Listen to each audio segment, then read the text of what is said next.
It wasn't the mattress that made the billionaire stop his car. It wasn't the rain soaking through the woman's coat, or the little girl walking beside her with a black trash bag hugged to her chest like it held everything left in the world. It was the street she turned onto, the one he had spent 30 years trying to forget. Naomi Brooks was dragging a queen-size mattress down North Avenue in Baltimore with both hands wrapped around a rope that was cutting red lines into her palms. The mattress was old, sagging in the middle, wrapped in a faded blue fitted sheet that had gone dark from the rain. Every 12 steps she had to stop, bend her knees, pull air into her lungs, and shift the weight before the wet fabric slipped from her grip. Beside her, 7-year-old Maya Brooks walked without complaining. Her sneakers made soft squeaking sounds against the sidewalk. Her pink backpack was too small to carry what mattered, so she held a black trash bag instead. The plastic stretched tight around school uniforms, 2 sweaters, an asthma inhaler, and a one-eyed stuffed bear she had refused to leave behind. People passed them the way people pass suffering when it is inconvenient. A woman under a clean umbrella looked away. A man stepping out of a coffee shop frowned because the mattress blocked half the sidewalk. A rideshare driver tapped his horn, as if a mother carrying the last place her child could sleep was a traffic problem. Naomi did not look at any of them. She kept her eyes on the next crack in the pavement, then the next curb, then the next red light. Behind her, a black Bentley idled in the rain, its windshield wipers moving in perfect silence. Inside, Elliot Whitmore sat in warm leather, wearing a charcoal suit and listening to a demolition update worth more money than Naomi had seen in her entire life. The Ashland Row site was supposed to be cleared by Monday. The last residents had been removed. The permits were ready. The numbers were clean. Elliot was about to tell his project director to proceed when Naomi stepped off the curb, pulled the mattress behind her, and turned right beneath a crooked street sign. Ashland Row. Elliot's hand froze over his phone. Outside the window, Naomi stopped in front of a boarded-up blue house with a red notice nailed to the door. Scheduled for demolition, Whitmore Urban Holdings. Maya looked up at the broken windows, then at her mother, and asked in a voice too small for the rain, "Mom, are we sleeping there tonight?" Naomi swallowed, took a rusted key from her coat pocket and whispered, "Only until I figure something out, baby." Elliot could not move. He knew that blue house. He knew the porch, the cracked steps, the upstairs window facing the alley. Before he owned towers, before newspapers called him a visionary, before he learned to turn neighborhoods into numbers, he had been a boy inside that house, sleeping on a thin mattress while his mother told him that poor people were not invisible unless the world chose not to see them. And now a woman he had never met was standing in the rain with a child, a mattress, and a key to the only home his mother had ever loved. The key did not fit. Naomi tried it once, then again, turning it gently at first, then with the quiet desperation of someone trying not to let a child hear hope breaking. The old brass teeth slid halfway into the lock and stopped. She pulled it out, wiped the rain from it with her sleeve and tried again. Nothing. The lock on the boarded blue door was new, silver, and ugly, bolted over the old hardware like someone had wanted to make sure the past could not open itself. Maya stood close enough that her shoulder touched Naomi's hip. She did not ask the question again. She only watched her mother's hands, because children who have lived too close to grown-up fear learn to read fingers, breathing pauses, the tiny ways an adult loses a battle before admitting it out loud. Naomi looked up at the red demolition notice nailed to the plywood. The paper had softened in the rain, but the words were still clear enough to hurt. Scheduled for demolition. Authorized site clearance. Whitmore Urban Holdings. She knew that name now. She had seen it on the letter taped to her apartment door. She had seen it on the envelope from the management office.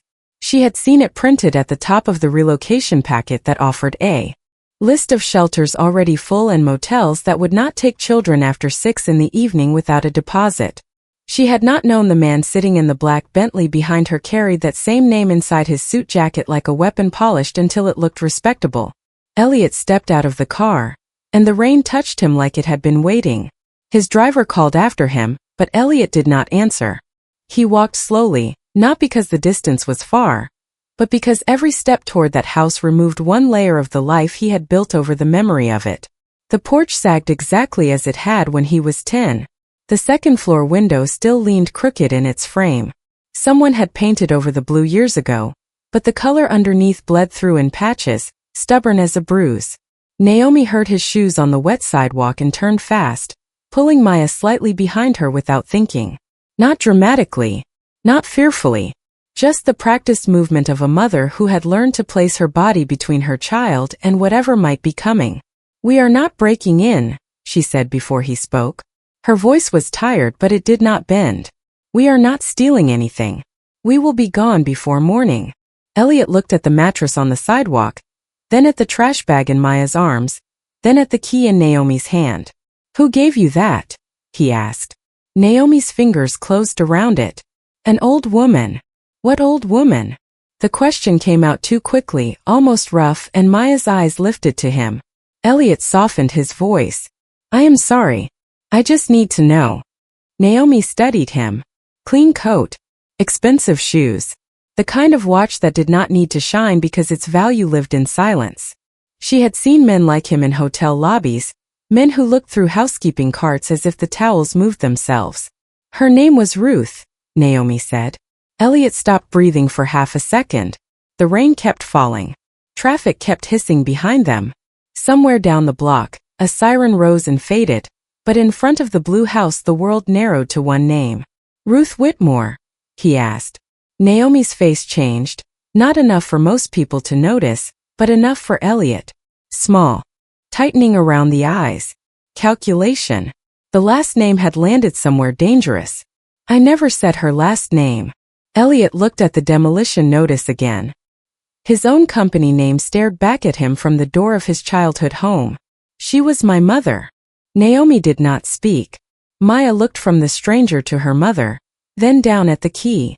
Naomi opened her hand and stared at it as if the metal had become heavier.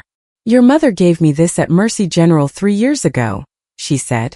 "She told me if I ever had nowhere to go, I should come to the blue house on Ashland Row. She said someone kind once lived here." Elliot's mouth moved, but no words came. Mercy General. 3 years ago. A hospital room he had not entered in time. A voicemail he had saved and never replayed. A funeral where people told him his mother had gone peacefully because people say gentle things when the truth has already lost its chance to matter. Naomi looked back at the house. "She said the lock stuck sometimes. She said I had to lift the key a little while turning it." She gave a small, humorless breath. "I guess somebody changed more than the lock." Elliot looked at the new silver bolt, and for the first time that day, he understood that the question was not how Naomi had ended up here. The question was how many hands had pushed her here while calling it procedure. Maya shifted the trash bag in her arms. It made a soft plastic sound that somehow felt louder than the rain. "Mom," she whispered. "Maybe the lady did not know they were going to tear it down." Naomi crouched and touched her daughter's wet cheek with 2 fingers. "No, baby." She knew this house as a promise. She just did not know promises could be sold. Elliot heard it like a sentence passed in a courtroom. He wanted to explain, to say redevelopment was complicated, to say there were permits and timelines and relocation vendors and legal notices. But standing there in front of a child holding her life in a trash bag, all those words felt like clean napkins placed over a dirty table. Naomi rose slowly. "Are you here to make us leave?" Elliot looked at the mattress again. Rainwater had gathered along one edge and was dripping onto the curb. That mattress should have been inside somewhere. That child should have been asleep somewhere warm. This woman should not have been negotiating for one dry corner of a condemned house with the man whose company had nailed the warning to the door. "No," he said. "I am not here to make you leave." Naomi did not relax. "Then why are you here?" Elliot looked at the key in her palm, then at the upstairs window where his mother used to stand on summer evenings, waving him inside before the streetlights came on. He had spent most of his adult life believing the past was something you could outgrow if you earned enough distance from it. But the past had found him anyway, standing in the rain, holding a rusted key through the hand of a woman his mother had trusted more than her own son. "I do not know yet," he said. And for the first time in years, Elliot Whitmore told the truth. 72 hours before Naomi Brooks stood in front of the blue house with rain running down her sleeves, she was on her knees in the kitchen of apartment 3B, wiping spilled oatmeal from the floor with a paper towel she had already used twice that morning. The apartment was small enough that every sound had nowhere to go. The refrigerator hummed beside the stove. The radiator tapped like a nervous finger under the front window. Maya's school shoes squeaked from the hallway where she was trying to tie the left lace tighter because the sole had started to separate near the toe. Naomi looked at the clock on the microwave. 6:17 in the morning. If they left by 6:38, Maya would be on the school breakfast line by 7:10, Naomi would catch the eastbound bus by 7:24, and she would still be able to clock in at the laundry before 8.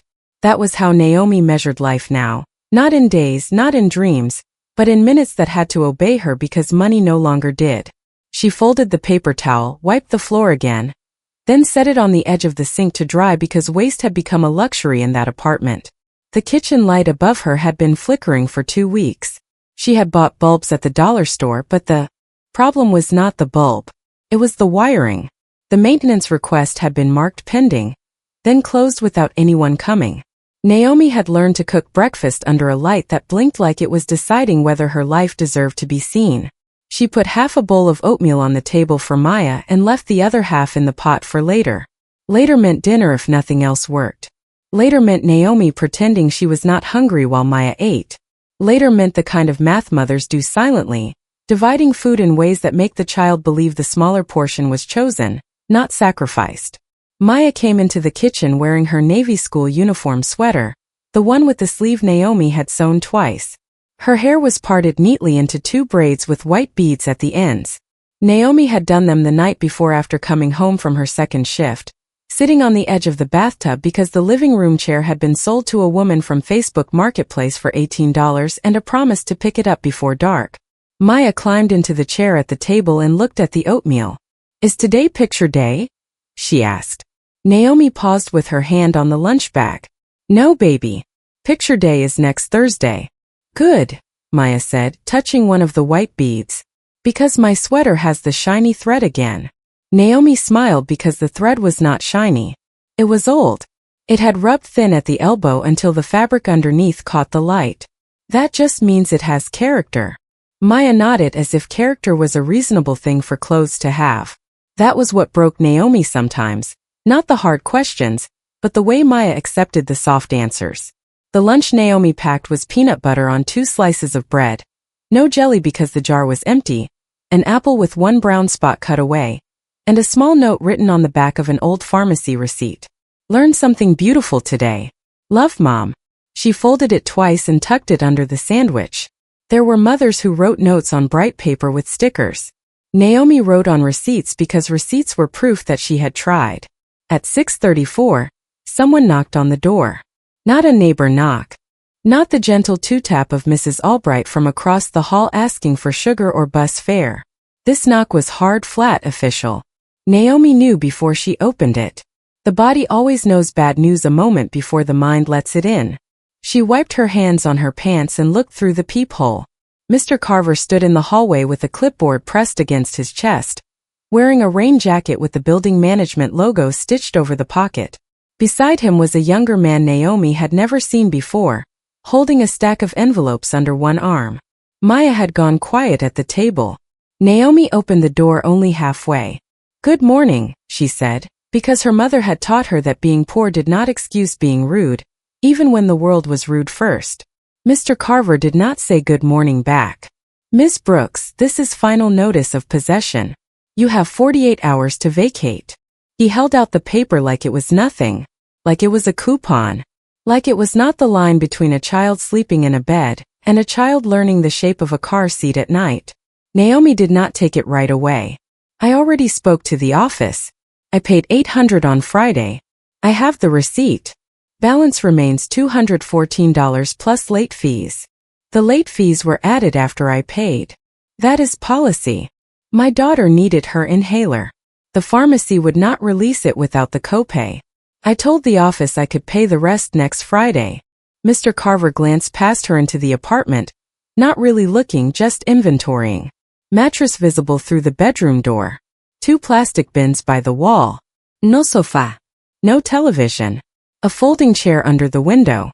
Poverty makes a room easy to count. "The property has changed ownership," he said. "The new owner is not extending partial payment arrangements." Naomi looked down at the paper, then back at him. At the top, in clean black print, was the name she had started seeing on every notice that came under the door. Whitmore Urban Holdings. Under it were words that sounded harmless if you did not have to live under them. Asset transition. Compliance period. Resident relocation resources. I have lived here 4 years, Naomi said. I have never missed rent until Maya got sick. I understand. But he did not. People who understand do not say it that quickly. There is a resource sheet attached. Naomi took the packet. The top page was still warm from a printer. Behind it was a list of shelters, city offices, temporary housing contacts, and a number for emergency assistance that Naomi had already called 6 times. The line always said volume was high. Volume was always high when suffering was organized into phone menus. Maya slid out of her chair and came to the doorway, clutching her lunch bag. Naomi moved the packet behind her back. Go get your backpack, baby. Maya did not move. Her eyes were on the men in the hallway. Are we in trouble? No, Naomi said.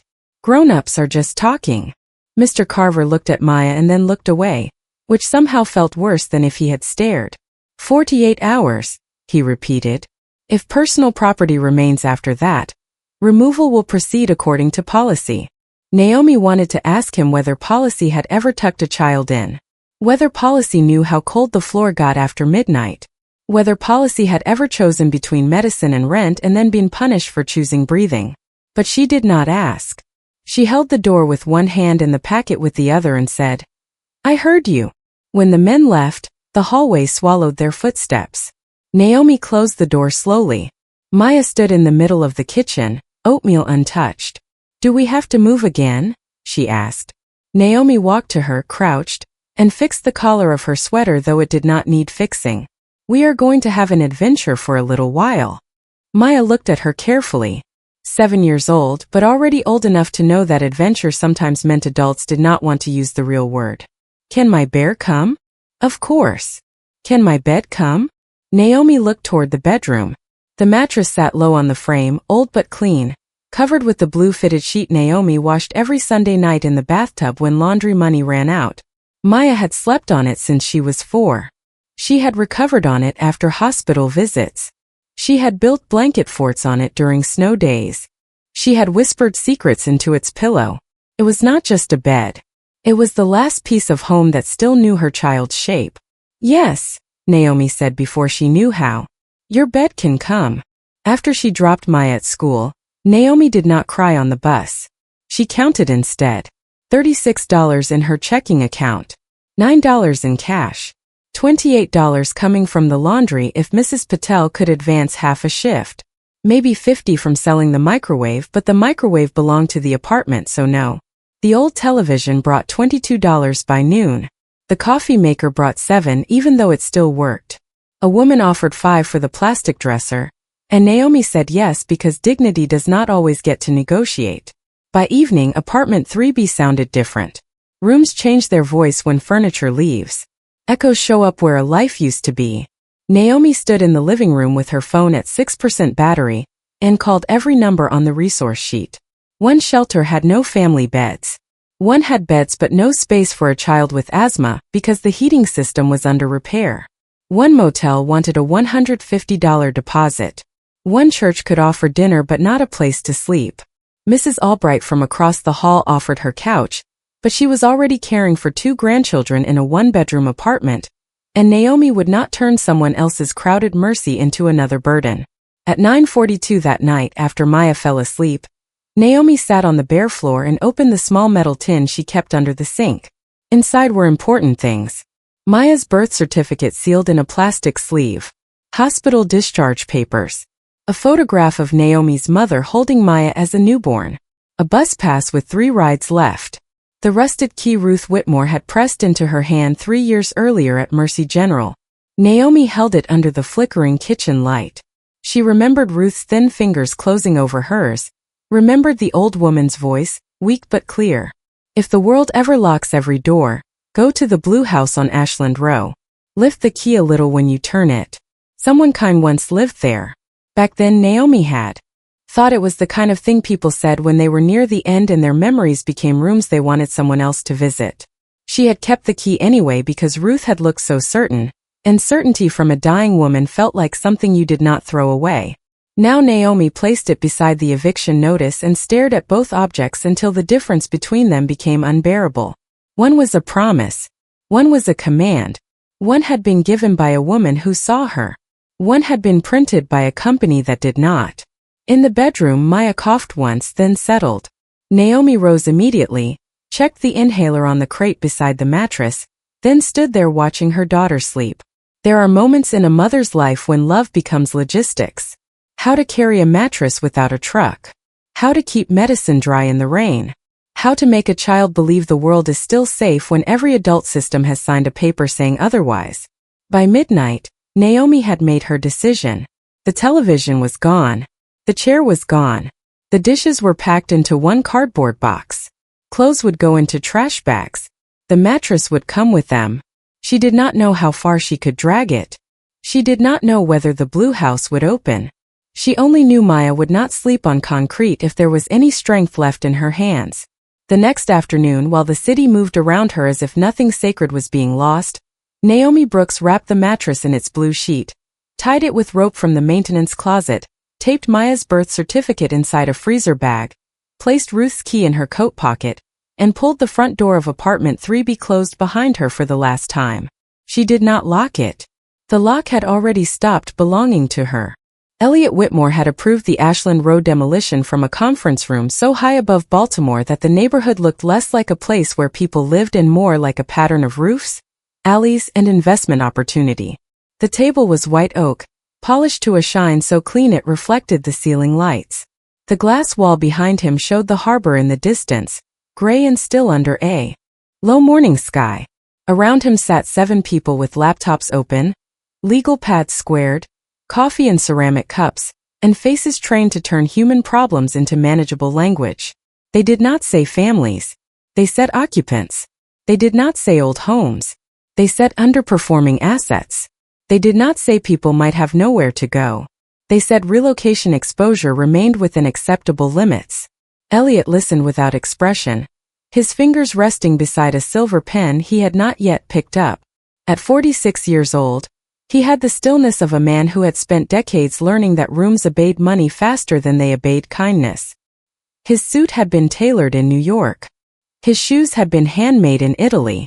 His watch was simple platinum, and more expensive than the annual salary of the woman who cleaned the conference room after midnight.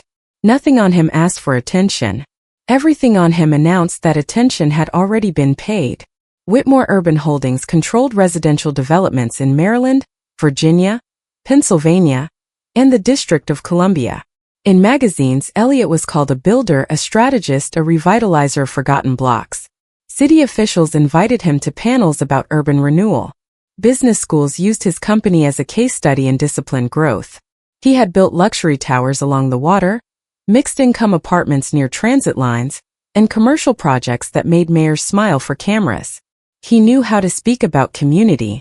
He knew how to say access, sustainability, dignity, and opportunity in a voice that made investors comfortable. But the truth was simpler. Elliot had become rich by seeing what a neighborhood could be worth after the people already there could no longer afford to stay. Across the table, his project director, Helena Voss, clicked to the next slide. A map of Ashland Row appeared, bordered in red. The site is 93% cleared, she said. 2 remaining units delayed handover last week, but management has initiated final compliance. Elliot glanced at the map. He knew the shape of the block, though he told himself he did not. Memory rose sometimes at the edge of his mind like water under a door, and he pushed it back the way he pushed back inefficient proposals. He had not visited Ashland Row in 30 years. He had not driven past it. He had not searched it online. When the acquisition team brought him the package, he had recognized the street name and signed anyway because recognizing a thing was not the same as owning it. That was what he told himself. "What is the delay?" he asked. Helena looked at her notes. 1 tenant in Unit 3B. Single mother. Partial payment history was acceptable before the ownership transfer, but current terms do not allow informal arrangements. She was notified. "Is there legal risk?" Elliot asked. "Not moral risk. Not human risk. Legal risk." The attorney beside Helena leaned forward. "Minimal. Notices were issued. Resource documentation was provided. The timeline is clean. Elliot nodded once. Clean. He had always liked that word. Clean numbers. Clean title. Clean closing. Clean exit. A clean thing did not leave fingerprints. Helena continued. The blue structure at 118 Ashland is vacant and scheduled for early demolition. It has no active occupancy and no preservation hold. Once that is down, we can move equipment through the rear access point and stay on the Monday timeline. The blue structure. Elliot looked at the small rectangle on the map. 118 Ashland. The room remained calm. Coffee steamed. Someone's pen scratched softly against paper. Outside the glass, traffic moved far below without sound. But inside Elliot, something old turned its face toward him. A porch with peeling blue paint. A window fan humming in July. His mother, Ruth Whitmore, standing in the kitchen with her work shoes still on, counting bills under a yellow light while pretending she was only sorting mail. Elliot at 9 years old, sitting on the floor with a library book, learning early that children should not ask questions when the money was spread out like a wound. Proceed with the Monday schedule, he said. The memory shut. The room moved on. That was Elliot's talent. He did not destroy his past dramatically. He buried it efficiently. After the meeting, his assistant placed a folder on his desk labeled Ashland Row Community. Transition. Elliot did not open it. He stood at the window of his office, 42 floors above the city, and looked at Baltimore without seeing it. His office was quiet in the expensive way. Thick carpet. Walnut shelves. Art chosen by a consultant. A black leather chair that adjusted to the exact angle of his spine. There were no family photos on the desk. No childhood pictures. No old school awards. Nothing that suggested he had ever been small enough to need anyone. In the bottom drawer, under spare cufflinks and a sealed envelope from his estate attorney, there was one photograph he had not looked at in years. Ruth on the front steps of the blue house, wearing green scrubs under a winter coat, her hand on Elliot's shoulder. He was 12 in the picture, trying to look older than he was. Ruth was smiling, but her eyes were tired. She had worked nights at Mercy General and weekends at a senior care facility near Towson. She had believed in clean socks, library cards, and saying thank you even when life gave you less than you deserved. She used to tell him that money was useful, but it was a dangerous thing to admire. Elliot had admired it anyway. Not at first. At first he had hated it. Hated the rent envelope. Hated the landlord's footsteps. Hated the broken heater. Hated watching his mother choose which bill could be late without turning into a disaster. Then hatred became hunger. Hunger became discipline. Discipline became a scholarship, then a finance job, then a partnership, then the first building, then the second, then a company with his name on the letterhead and enough attorneys to make fear somebody else's problem. People called his rise inspiring. They did not understand that inspiration can sometimes be grief wearing a better suit. Ruth had lived long enough to see him become successful, but not long enough to see him become present. In her final years he sent flowers, paid bills, hired nurses, and missed visits. He told himself providing was love. Ruth had never agreed, but she had stopped correcting him.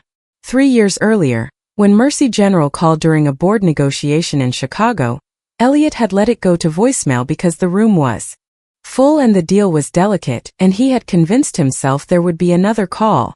There was another call. It came from the hospital chaplain. Since then, Elliot had donated money to Mercy General twice. He had funded a patient family lounge with his mother's name on a brass plaque. He had stood at the opening ceremony while photographers captured his solemn face. Everyone told him Ruth would have been proud. Elliot smiled politely and did not tell them that pride was not the thing he wanted from the dead. He wanted correction. He wanted one more chance to be told he was wrong while there was still time to become better. That afternoon, Helena came into his office with revised renderings. The Ashland Row project looked beautiful in the images. Wide sidewalks, young trees, brick facades, ground floor retail. A smiling couple pushing a stroller past a coffee shop that would sell $6 lattes on the same block where Ruth once stretched a $10 bill across 3 dinners. The city likes the updated pedestrian corridor, Helena said. We also removed the affordable set-aside from Phase 1 and shifted it into Phase 2, which gives us more flexibility on financing. Phase 2 is not funded, Elliot said. Not yet.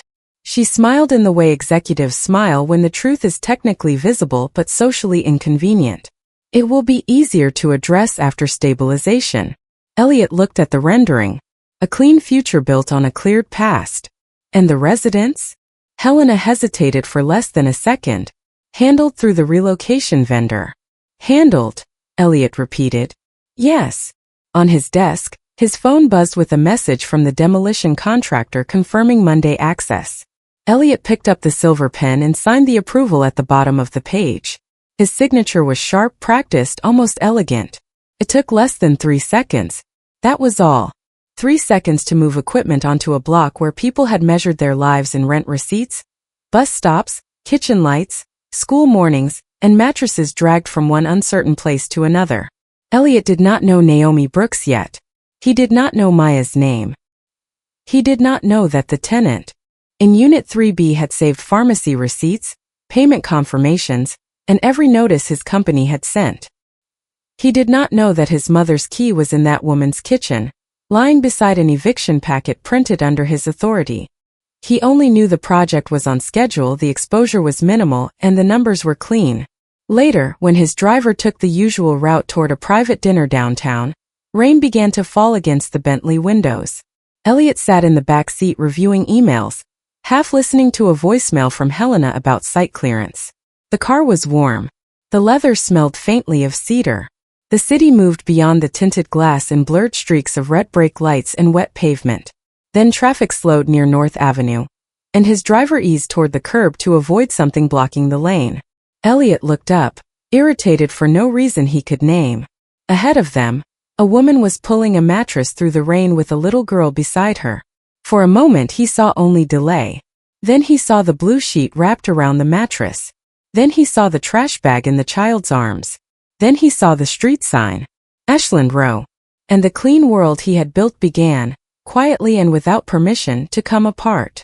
By the time Naomi reached the corner of Ashland Row, her hands had gone numb around the rope, but numb was better than pain because numb meant her body had stopped asking questions she did not have time to answer. The mattress dragged behind her with a wet scraping sound, catching on every broken seam in the sidewalk, every raised square of concrete, every place the city had cracked and nobody had come to fix it. Maya walked on Naomi's right side, close but not touching, because the trash bag was too large for her arms and kept bumping against her knees. Her hood had slipped back, and rain had gathered along the small braids near her temples. Naomi noticed it because mothers notice everything, even while their own shoulders are burning. "Come here, baby," she said, stopping under the torn awning of a closed corner store. The sign above the window still said fresh food and money orders, but the glass had been covered with plywood for months, and someone had taped a luxury apartment advertisement to it, showing a rooftop pool that looked bright and blue enough to belong to another country. Naomi set the rope down, wiped Maya's face with the driest part of her sleeve, and pulled the child's hood forward. "You doing okay?" Maya nodded too quickly. "Yes, ma'am." Naomi touched her chin. "Do not give me the brave answer. Give me the true one." Maya looked at the mattress, then at the long block ahead. "My arms hurt." Naomi took the trash bag from her gently. "Then they rest." "But you are already carrying the bed." "I have had more practice." Maya did not smile. She had stopped smiling at jokes that were really explanations. Naomi shifted the bag against her hip and reached for the rope again, but before she could pull, a man in a navy raincoat stepped out of the coffee shop that had opened where the old pharmacy used to be. The coffee shop had warm yellow lights, black metal chairs, and a chalkboard sign advertising single origin pour-over for $7. Through the window Naomi could see people with laptops, clean hair, and dry shoes. The man looked at the mattress, then at Naomi, then down at the rainwater running from the sheet onto the sidewalk. "You cannot leave that here," he said. Naomi straightened slowly. "I am not leaving it here. You are blocking the entrance." The entrance was 8 feet away. No one was trying to enter. Naomi looked at the open space between the awning and the door, then back at him. "We stopped for less than a minute. This is private frontage." He said it like a phrase he had learned recently and wanted to use correctly. Maya lowered her eyes. Naomi saw it, and something in her chest tightened. Not anger exactly. Anger used too much energy. This was older and colder than anger. It was the knowledge that some people did not need to know your name to decide you were in the wrong place. "We are moving," Naomi said. "Then move." The man's eyes flicked to Maya's trash bag. "And take that with you." Naomi stepped closer, not enough to threaten, only enough to make him look at her face and not her belongings. "That is my daughter's clothes." The man blinked, uncomfortable now because she had made the bag human. "I did not mean anything." "You meant enough." Behind them, the black Bentley had stopped at the curb. Elliot saw the exchange through the rain-streaked window, but for several seconds he remained inside the car. That hesitation would shame him later. Not because he did not understand what was happening, but because he understood too well and still waited. The world inside his car was quiet, sealed, and warm. His phone sat on his lap with 3 unread messages from Helena about site clearance. A bottle of water rested in the cup holder. The floor mats were clean. The seat beside him held a leather portfolio containing signed documents that could move hundreds of people with less visible effort than Naomi needed to move a mattress 20 feet. Outside, Naomi picked up the rope again. She leaned forward, and the mattress shifted with a heavy wet groan. The man in the raincoat stepped back as if hardship might brush against him. "Mom," Maya whispered. Naomi did not turn. "Keep walking." He was mean. Some people mistake comfort for importance. Maya thought about that, small face serious under the hood. "Are we not important because we are not comfortable?" Naomi stopped. "Not fully. Just enough for the rope to slacken." She turned toward her daughter in the rain with the coffee shop lights behind them, and the Bentley's headlights shining over the wet street. "Listen to me, Maya Brooks. Do not ever measure your worth by how soft your chair is, or how dry your shoes are. People can have marble floors and still not know how to stand right." Elliot heard the last sentence because his driver had lowered the window a few inches, thinking his employer might want to speak. The words entered the car with the smell of rain and street water, and Elliot felt them land somewhere he had sealed years ago. Ruth had said something like that once, after a landlord spoke to her through a half-open door while Elliot stood behind her in a school shirt she had ironed twice. People can own the building and still not know how to stand right. He had forgotten the exact words until Naomi gave them back in another voice. "Sir," his driver said. "Should I go around?" Elliot did not answer. Naomi began moving again, and the car crept behind her at walking speed. It was absurd, the whole picture. A billionaire in a Bentley delayed by a mother pulling a mattress through the rain toward a condemned house his company planned to erase. One life carried in leather and climate control. One life tied with rope and dragged across broken concrete. At the next intersection, a city bus hissed to a stop, splashing through a shallow puddle. The water spread across the curb and soaked the bottom of Naomi's jeans. Maya flinched, not from fear, just from cold. Naomi put the trash bag down, crouched, and checked her daughter's sneakers. The left one had taken in water. Maya tried to pull her foot away. "It is okay." "It is not okay if your sock is wet." "Your socks are wet too." "I am grown." "Grown people still get cold." Naomi's face softened for the first time that afternoon. "You are too smart when I am tired." Maya gave the smallest smile, and Naomi held onto it like heat. She wrung water from the cuff of Maya's jeans, then stood and looked down the block toward the blue house. It seemed farther away now than it had from the corner, as if the street itself was stretching to test her. A white delivery van slowed beside them. The driver leaned over and called through the passenger window. "You need somebody to haul that?" Naomi looked up quickly. Hope is dangerous when it appears in public. "How much?" "$40. Naomi almost laughed. Not because it was funny, but because $40 had become a wall the same way $214 had become a locked door. "I do not have 40. The driver looked at the mattress again. 25. Naomi shook her head. "Thank you." He shrugged and drove away. "Not crew." The security vehicle stopped 10 feet from the mattress, and the man who stepped out carried a clipboard in one hand and a flashlight in the other, though it was not dark enough to need one. His rain jacket had the management company logo over the chest, the same small stitched emblem Naomi had seen in the hallway of apartment 3B when her life was reduced to a deadline. He looked first at the mattress, then at the trash bag, then at Naomi, and only after that did he notice Elliot standing beside her in the rain. The order of his attention told Naomi everything. To him, the mattress was a problem, the bag was proof she was the cause, and Elliot was someone he suddenly needed to understand. "This property is restricted," the guard said, using the voice of a man repeating a sentence he had been taught was stronger than compassion. "You cannot remain here." Naomi did not step back. Maya did, just half a step, enough that her shoulder pressed into her mother's side. Elliot noticed it. He also noticed that Naomi's hand moved without looking, resting lightly in front of Maya, not pushing her away from the world, just marking the line where the world would have to stop. "She is not entering the property," Elliot said. The guard looked at him more carefully now. "Sir, this site is scheduled for clearance. We got a call." "From whom?" "Dispatch." "Who called dispatch?" The guard hesitated. He had not expected to be questioned by a man wearing a suit that looked more expensive than the vehicle he drove. "I do not know, sir. We were told to prevent unauthorized entry." "Then you have done that," Elliot said. "You can leave." The guard's eyes moved again, uncertain, from Elliot to Naomi. "I still need her to remove the items from the sidewalk." Naomi gave a small, tired laugh, the kind that does not contain humor, only proof that the day has asked one thing too many. "The items," she said. "That is my daughter's bed." The guard shifted his weight. He was not cruel in the dramatic way people expect cruelty to look. He did not sneer. He did not raise his voice. He simply stood there with dry paperwork inside a wet city and treated a mother's last possession like a violation. That was the kind of cruelty that lasted longer because no one recognized themselves in it. Elliot looked at the mattress. The blue-fitted sheet had come loose at one corner, revealing a faded tag and a long gray water stain. One side was darker where the rain had collected.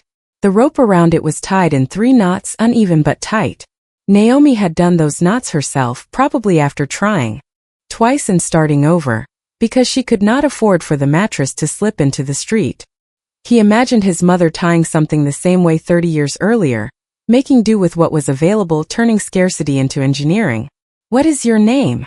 Elliot asked the guard. "Darren, sir." "Darren, I am Elliot Whitmore." The guard went still. Not because the name meant kindness, because the name meant consequence. "Mr. Whitmore, I am sorry. I did not recognize you." Naomi turned slowly. The words landed before she wanted them to. "Whitmore." She looked at the red notice on the blue house. She looked at the logo printed at the bottom. She looked at the man in the suit standing beside her, as if the rain had just translated him into something she could finally read. "Whitmore," she said. Elliot did not defend himself. "Yes. This is your company." "Yes." Maya looked up at him, and there it was, the look Elliot had never received in a boardroom, never from an investor, never from a mayor or a banker. Not anger. Not fear. A child's simple accounting. "You are the reason." Naomi's face did not collapse. That almost would have been easier for Elliot. Instead it closed, calm and guarded. "So you are not some stranger who stopped to help." "I did stop to help. After your company put us out." Darren looked down at his clipboard, suddenly fascinated by the paper. Elliot could feel the whole block listening, though no one had visibly stopped.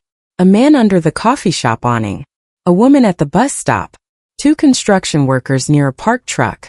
Rain made witnesses out of everyone because nobody could pretend the scene was private. "I did not know your name," Elliot said. "That is supposed to make it better?" "No," the answer came faster this time. "It makes it worse." Naomi blinked once, caught off guard by the absence of an excuse. Elliot turned back to Darren. "There will be no removal tonight. Not of her. Not of the mattress. Not of anything. Sir, the liability if she stays near the structure. I will assume it. The demolition contractor is scheduled. The demolition contractor can wait. But the Monday clearance." Elliot's voice lowered, not louder, just heavier. "Darren, do you understand who signed the Monday clearance?" The guard swallowed. "Yes, sir." "Then understand who is suspending it." The street seemed to hold its breath around that sentence. Naomi heard it, but she did not soften. Too many people in her life had said the right thing for the length of a moment and disappeared before the consequences arrived. Pause was not justice. A suspended demolition was not a home. Rain ran from Elliot's hairline down the side of his face, And for the first time since he stepped out of the Bentley, he seemed less like a man entering a scene and more like a man being stripped by it.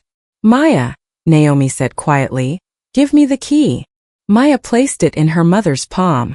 Naomi held it out toward Elliot, not offering it, showing it. Your mother gave me this. Elliot looked at the rusted key. Up close he saw what he had not seen before. A small brass tag hung from the ring, scratched and darkened by age. The letters were faint, but the shape of them reached into him with impossible precision. RW118. Ruth Whitmore. 118. His throat tightened. He remembered that tag. Not vaguely. Exactly. It had once hung beside the kitchen door on a nail shaped like a little bird. Ruth had 3 keys on that ring: front door, back door, basement. She used to tap the brass tag against the counter when she was thinking. Elliot, at 8 years old, would hear that tiny sound and know she was deciding which bill could wait. Top, top, top. Electric or gas. Groceries or bus pass. Rent first, always. The sound came back so clearly that the rain seemed to fall around it. Where did you get that? He asked, though she had already told him. People ask again when the first answer is too painful to believe. Naomi pulled the key back and closed her fingers around it. I was working the night shift at Mercy General. Environmental services first, then patient support when they were short. Your mother was in room 412 for 12 days. She did not like the water they brought with the little plastic lid. She said it tasted like the cup. She wanted ice chips in a paper cup instead. Elliot's eyes lifted to Naomi's face. She hated plastic cups. She also hated when nurses called her sweetie. Despite herself, Naomi's voice softened with the memory. She said, I am 72 years old. I have a name. Elliot almost smiled, but the expression broke before it formed. That was Ruth. Not the polished memory people praised at memorial services. The real Ruth, particular and proud, gentle until dignity was mishandled. You knew her, he said. I sat with her. The words were simple, but they changed the air between them. Naomi glanced at Maya, then back at Elliot. Not because I was assigned. My shift ended at 11. She was usually awake after that. Some nights she talked. Some nights she just wanted someone in the chair. Elliot looked toward the upstairs window of the blue house. In all his private versions of his mother's last days, he had pictured nurses, machines, a quiet room, professional care. He had not pictured this woman, this mother now standing homeless in front of him, sitting in a vinyl hospital chair after a cleaning shift, keeping Ruth company when her own son did not arrive. Darren cleared his throat softly. Mr. Whitmore, do you want me to call the office? Elliot did not look at him. No, should I remain on site?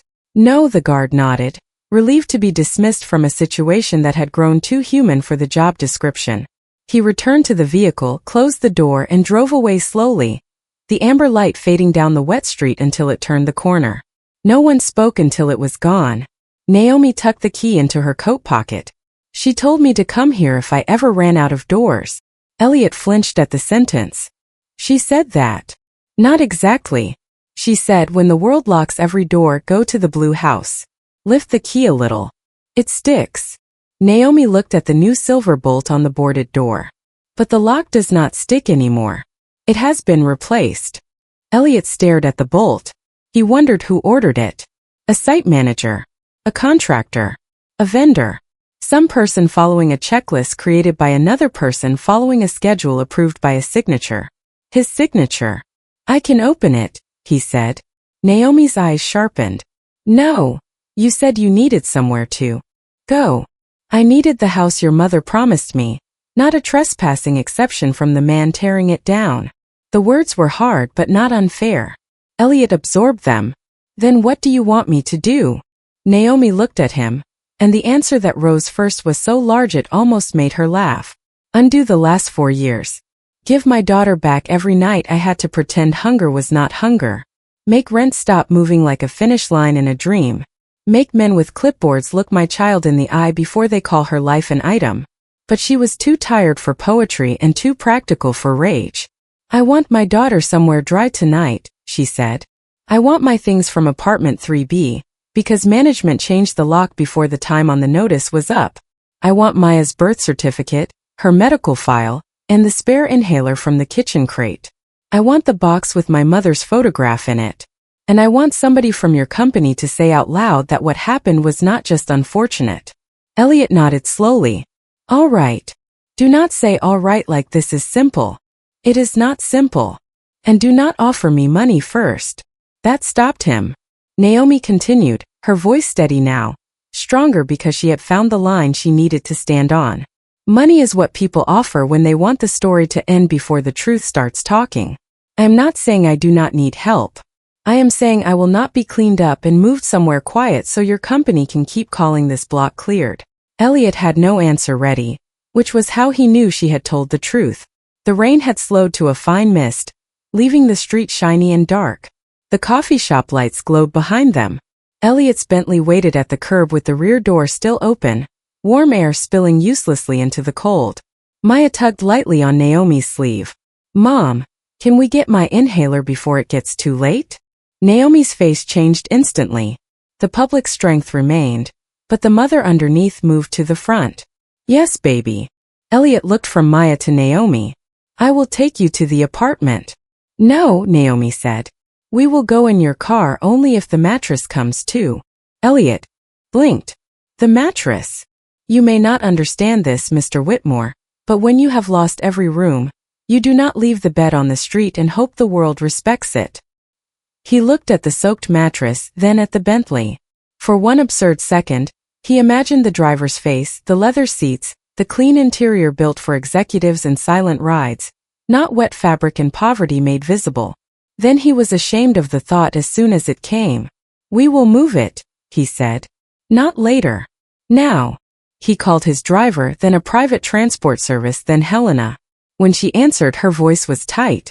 Elliot, security notified me you stopped the clearance. I need the management office opened at the Ashland property. At this hour? Now. Is this about the tenant?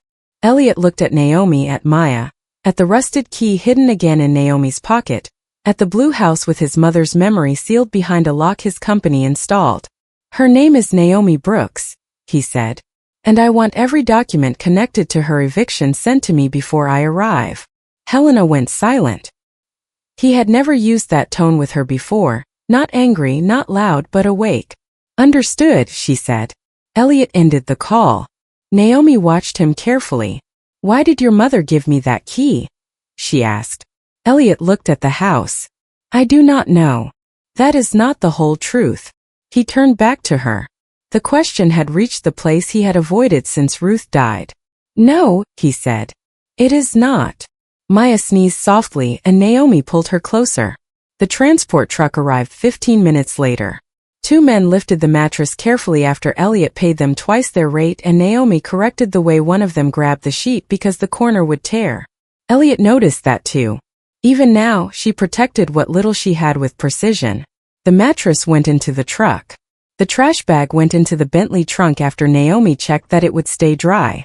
Maya climbed into the back seat only after Naomi did, sitting close to her mother and keeping the rusted key in her lap. Elliot sat across from them, not beside them, because something about this night had taught him distance could be a form of respect when power had already taken too much space. As the Bentley pulled away from the blue house, Elliot looked back through the rear window. The red demolition notice blurred in the rain. For 30 years he had thought the house was just where he came from. Now it had become evidence of where he had gone wrong. And somewhere between the rusted key, the changed lock, and the woman who had sat beside his dying mother, Elliot understood that the first clue was not the key at all. It was the fact that Ruth Whitmore had trusted a stranger with a door her son had abandoned. The Bentley moved through Baltimore with the mattress truck following 2 cars behind. And for a while nobody inside spoke because the silence was carrying too many things at once. Maya sat tucked against Naomi, her small hand resting on the trash bag at her feet, her eyes heavy but refusing sleep. Naomi kept one arm around her daughter and the other hand inside her coat pocket, fingers wrapped around Ruth Whitmore's key as if the metal could still explain itself. Elliot sat across from them, knees angled slightly away to give them room, his phone dark in his hand. The city passed in wet reflections across the windows, red traffic lights sliding over Naomi's face, white headlights flashing over Maya's braids, the harbor glow appearing and disappearing between buildings. Elliot had ridden through these streets for years with emails open and calls scheduled, but now every boarded storefront, every bus shelter, every laundromat with flickering signs looked like a question he had been paid not to hear. Naomi broke the silence first. "Your mother was afraid of being forgotten." Elliot looked up. The sentence had no accusation in it, which made it harder to receive. "She said that." "Not in those exact words." Naomi's thumb moved over the edge of the key inside her pocket. People do not usually say the real thing directly when they are near the end. They talk around it. They ask whether the window is open. They ask what time it is. They ask if the chair is comfortable. Then after a while you learn what they are really asking. Maya's head rested against Naomi's arm now, her breathing soft but uneven from exhaustion. Elliot lowered his voice. What was she really asking? Naomi looked out the window, watching a city bus release a tired line of people under a streetlight. Whether anybody would remember the parts of her life that did not look impressive. Elliot's chest tightened. He had paid for Ruth's funeral at the nicest chapel the family had ever seen. He had ordered white lilies, hired a choir, placed her name in the newspaper, and funded a memorial plaque at Mercy General. He had remembered her in the ways wealth knew how to remember, in polished brass and catered grief, in programs printed on thick paper. But Naomi was talking about something else. "She told me about this house," Naomi continued. "Not all at once. Little pieces. She said the front steps were always crooked, but she loved them because your father had fixed them badly and proudly before he left. She said the kitchen window stuck every winter. She said you used to sit at the table doing math homework with your coat on because the heater could not keep up." Elliot turned his face toward the window. He had not told anyone that. Not even Helena, who knew more about his finances than any person alive. Not the biographer who once asked about his childhood and received a careful paragraph about discipline, sacrifice, and ambition. She remembered wrong sometimes, Naomi said. Names, dates, what she had eaten. But she never forgot you in that kitchen. Elliot did not move.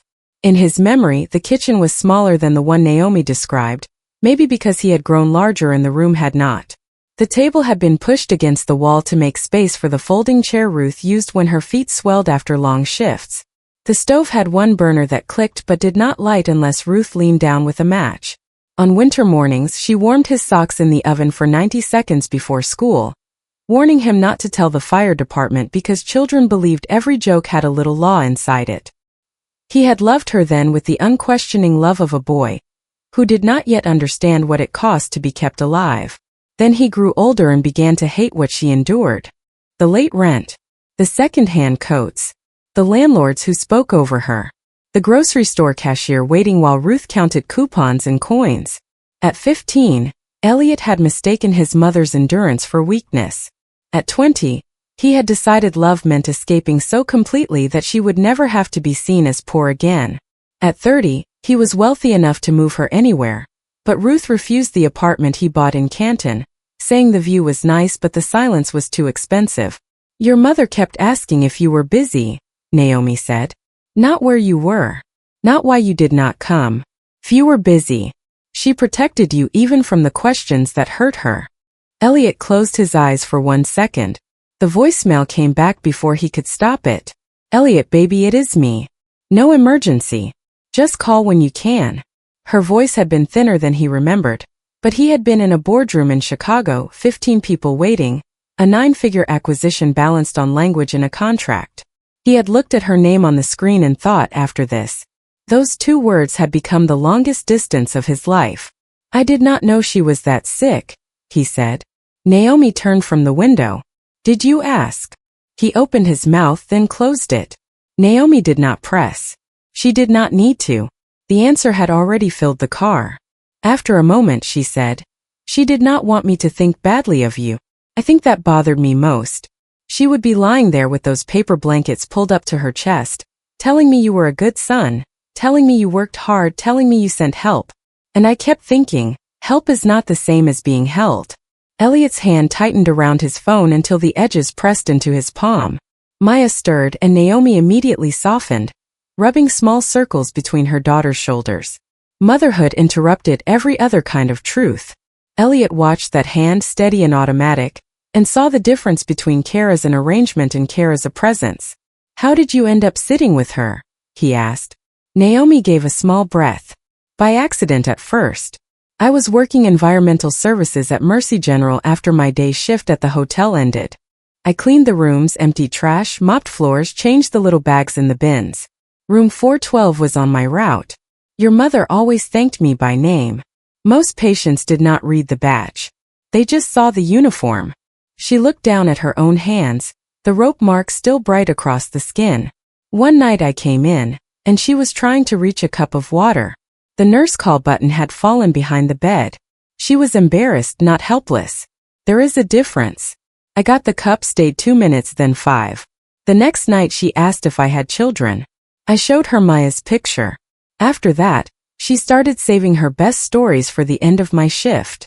The car turned onto a wider avenue. Rain tapped softly against the roof. Elliot remembered the hospital room only from the day after Ruth was gone. The bed stripped. The flowers removed. A clear plastic bag with her belongings on a chair. Green sweater. Reading glasses. A book of crossword puzzles. A small Bible with receipts tucked inside. He had stood in that room and hated the cleanliness of it. Death had already been processed, labeled, and cleared for the next patient. She told me you were brilliant, Naomi said. She said you could look at numbers and see a staircase where other people saw a wall. But she also said ambition can turn a man around so slowly, he does not notice he is facing away from home. Elliot's eyes stung, but he did not let tears come. Not because he was too proud, but because tears felt too easy. They would have let him perform regret before he had earned repair. Did she know I let the call go? Naomi asked nothing with her face, but the question was in the quiet. Elliot answered anyway. The last call. I saw it. I was in a meeting. I thought I had time. Naomi looked at him for a long moment. She knew you thought that. The words were gentle. That made them worse. Elliot looked at her. What does that mean? It means she knew you loved her in a way that always planned to arrive later. Outside, the city blurred. Inside, something in Elliot that had been braced for 3 years finally lost its structure. He did not sob. He did not cover his face. He simply leaned back and looked at the ceiling of the car like a man who had reached the end of every argument he had used to survive himself. Naomi did not comfort him. Comfort would have been dishonest. She had a child without a bed, belongings locked behind a door, and a life damaged by the company that bore his name. Elliot's grief did not erase that, but she also did not turn away from it. She let the truth sit between them, ugly and necessary. Before she gave me the key, Naomi said, she made me promise something. Elliot's gaze returned to her. What?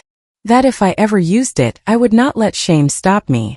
She said shame was a landlord that collected rent from people who had already paid too much.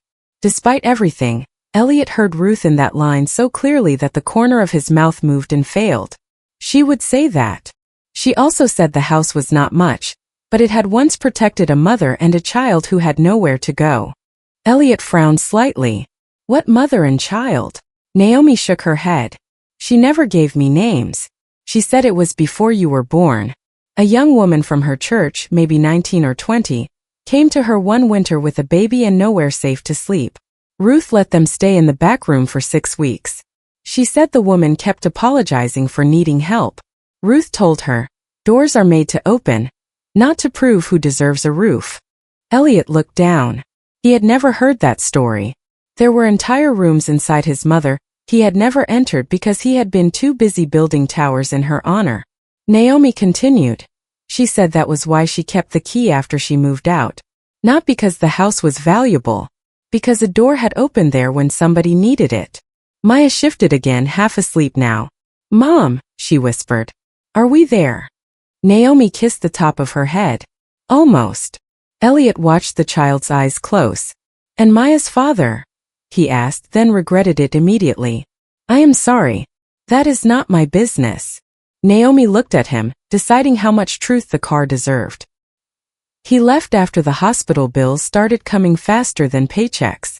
At first it was missed appointments, then missed payments, then missed birthdays. By the time Maya turned 5, She stopped asking whether he was visiting and started asking whether we should save him cake just in case. Her voice did not break. That was what made the sentence unbearable. I used to be angry every day. Then I realized anger was taking up space I needed for groceries, school forms, bus schedules, breathing treatments, laundry, and bedtime stories. So I put anger down. Not because he deserved peace. Because Maya deserved a mother who still had room to love her. Elliot had known abandonment as a wound, but Naomi described it as logistics. Another adult disappeared, so she adjusted the budget, learned the bus route, found the clinic, filled the forms, stretched the meals, and made sure a little girl's world did not fall as hard as it could have. That is why I kept the mattress, Naomi said. When Maya's asthma was bad, the doctor told me cold floors and damp air made it worse. I could sell everything else. I could carry clothes in bags. I could eat less. But I was not going to watch my child cough all night on a shelter floor, because a company decided $214 mattered more than a family. Elliot bowed his head. Not from shame alone, but because the number was so small. $214. He had approved legal fees larger than that for 15-minute calls. He had once paid more than that to have a shirt delivered to a hotel because he disliked the color he had packed. And somewhere inside his company, $214 had become enough to push Naomi Brooks into the rain. When your mother talked about you, Naomi said, she did not talk about the money first. She talked about the boy. The one who brought home library books 2 inches thick. The one who tried to fix the kitchen cabinet with school glue. The one who cried when she sold the piano because he thought music had feelings. Elliot looked up sharply. He had forgotten the piano. Or he had buried it so well that forgetting looked like success. It had been an old upright someone from church gave Ruth when Elliot was 7. 3 keys did not work. The wood was scratched. Ruth could only play hymns in half of one Sam Cooke song, but she loved it. When rent went up, she sold it to a neighbor for $90. Elliot had watched 2 men carry it out and felt, for the first time, that poverty could remove sound from a house. She remembered that, he whispered. She said that after the piano left, you stopped singing in the kitchen. The car slowed near the old apartment building. Red brick, 3 stories, dark windows, a management office sign glowing near the entrance. Naomi's body changed before the car stopped. Her shoulders squared. Her hand moved to Maya's backpack. Her eyes dried into focus. The past could wait. The present needed documents, medicine, and proof. Elliot saw the change and understood something important. Naomi had given him his mother's memory, but she had not handed him her own dignity. This was not confession. It was not forgiveness. It was context, and context came with a demand. The Bentley stopped by the curb. The mattress truck pulled in behind them. Naomi woke Maya gently. We are going to get your things, baby. Maya nodded, still sleepy, trusting her mother because trust was the one home Naomi had never let be taken. Elliot stepped out first and opened the door for them, not as a gesture of elegance, but because he needed to do something with his hands that was not sign another paper. The rain had softened, but the pavement still shone under the streetlights. Helena's car was already there, along with Mr. Carver near the locked lobby door, holding a folder and looking far less certain than he had 72 hours earlier. Naomi saw him and went still. Elliot saw her fingers tighten around the strap of Maya's backpack. Mr. Carver glanced at Elliot, then at Naomi, then away. The building behind him held what was left of her life. Somewhere inside were Maya's medical papers, the spare inhaler, the photograph of Naomi's mother, maybe the receipt tin if it had not been thrown away. Somewhere inside was the proof that policy had become personal. Elliot walked to the door, but Naomi's voice stopped him.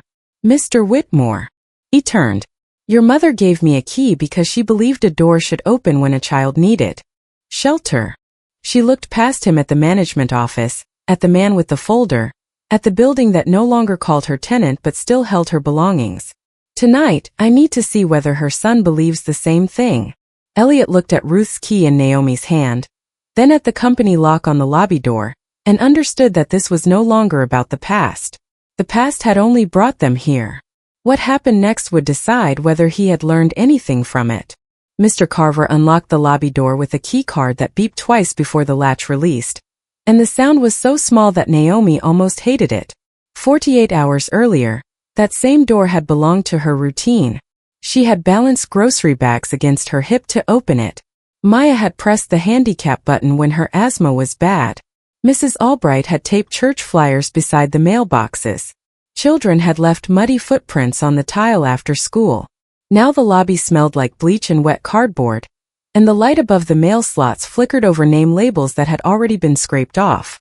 A building can be emptied before it is demolished. It can be taught to forget people while their mail is still arriving. Naomi stepped inside with Maya close behind her, and Elliot followed, but he did not move ahead of them. Helena stood near the office door in a cream-colored coat that had never touched a city bus seat, holding a tablet against her chest. Her hair was pinned neatly, her expression controlled, her shoes dry because she had parked under the awning.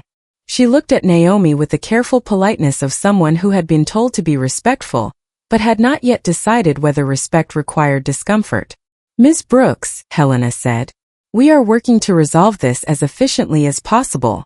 Naomi stopped. "Efficiently is how I lost my home." Helena's mouth tightened. "I understand this has been stressful." "No," Naomi said, not raising her voice. "Stressful is when the bus is late and your child has school breakfast before the bell. Stressful is when your phone is at 3% and the clinic keeps you on hold. This was not stressful. This was removal." Maya looked up. At her mother. Elliot saw Helena's eyes shift toward him, looking for permission to redirect the conversation back into safer language. He gave none. Mr. Carver cleared his throat and opened the office. Her belongings were inventoried.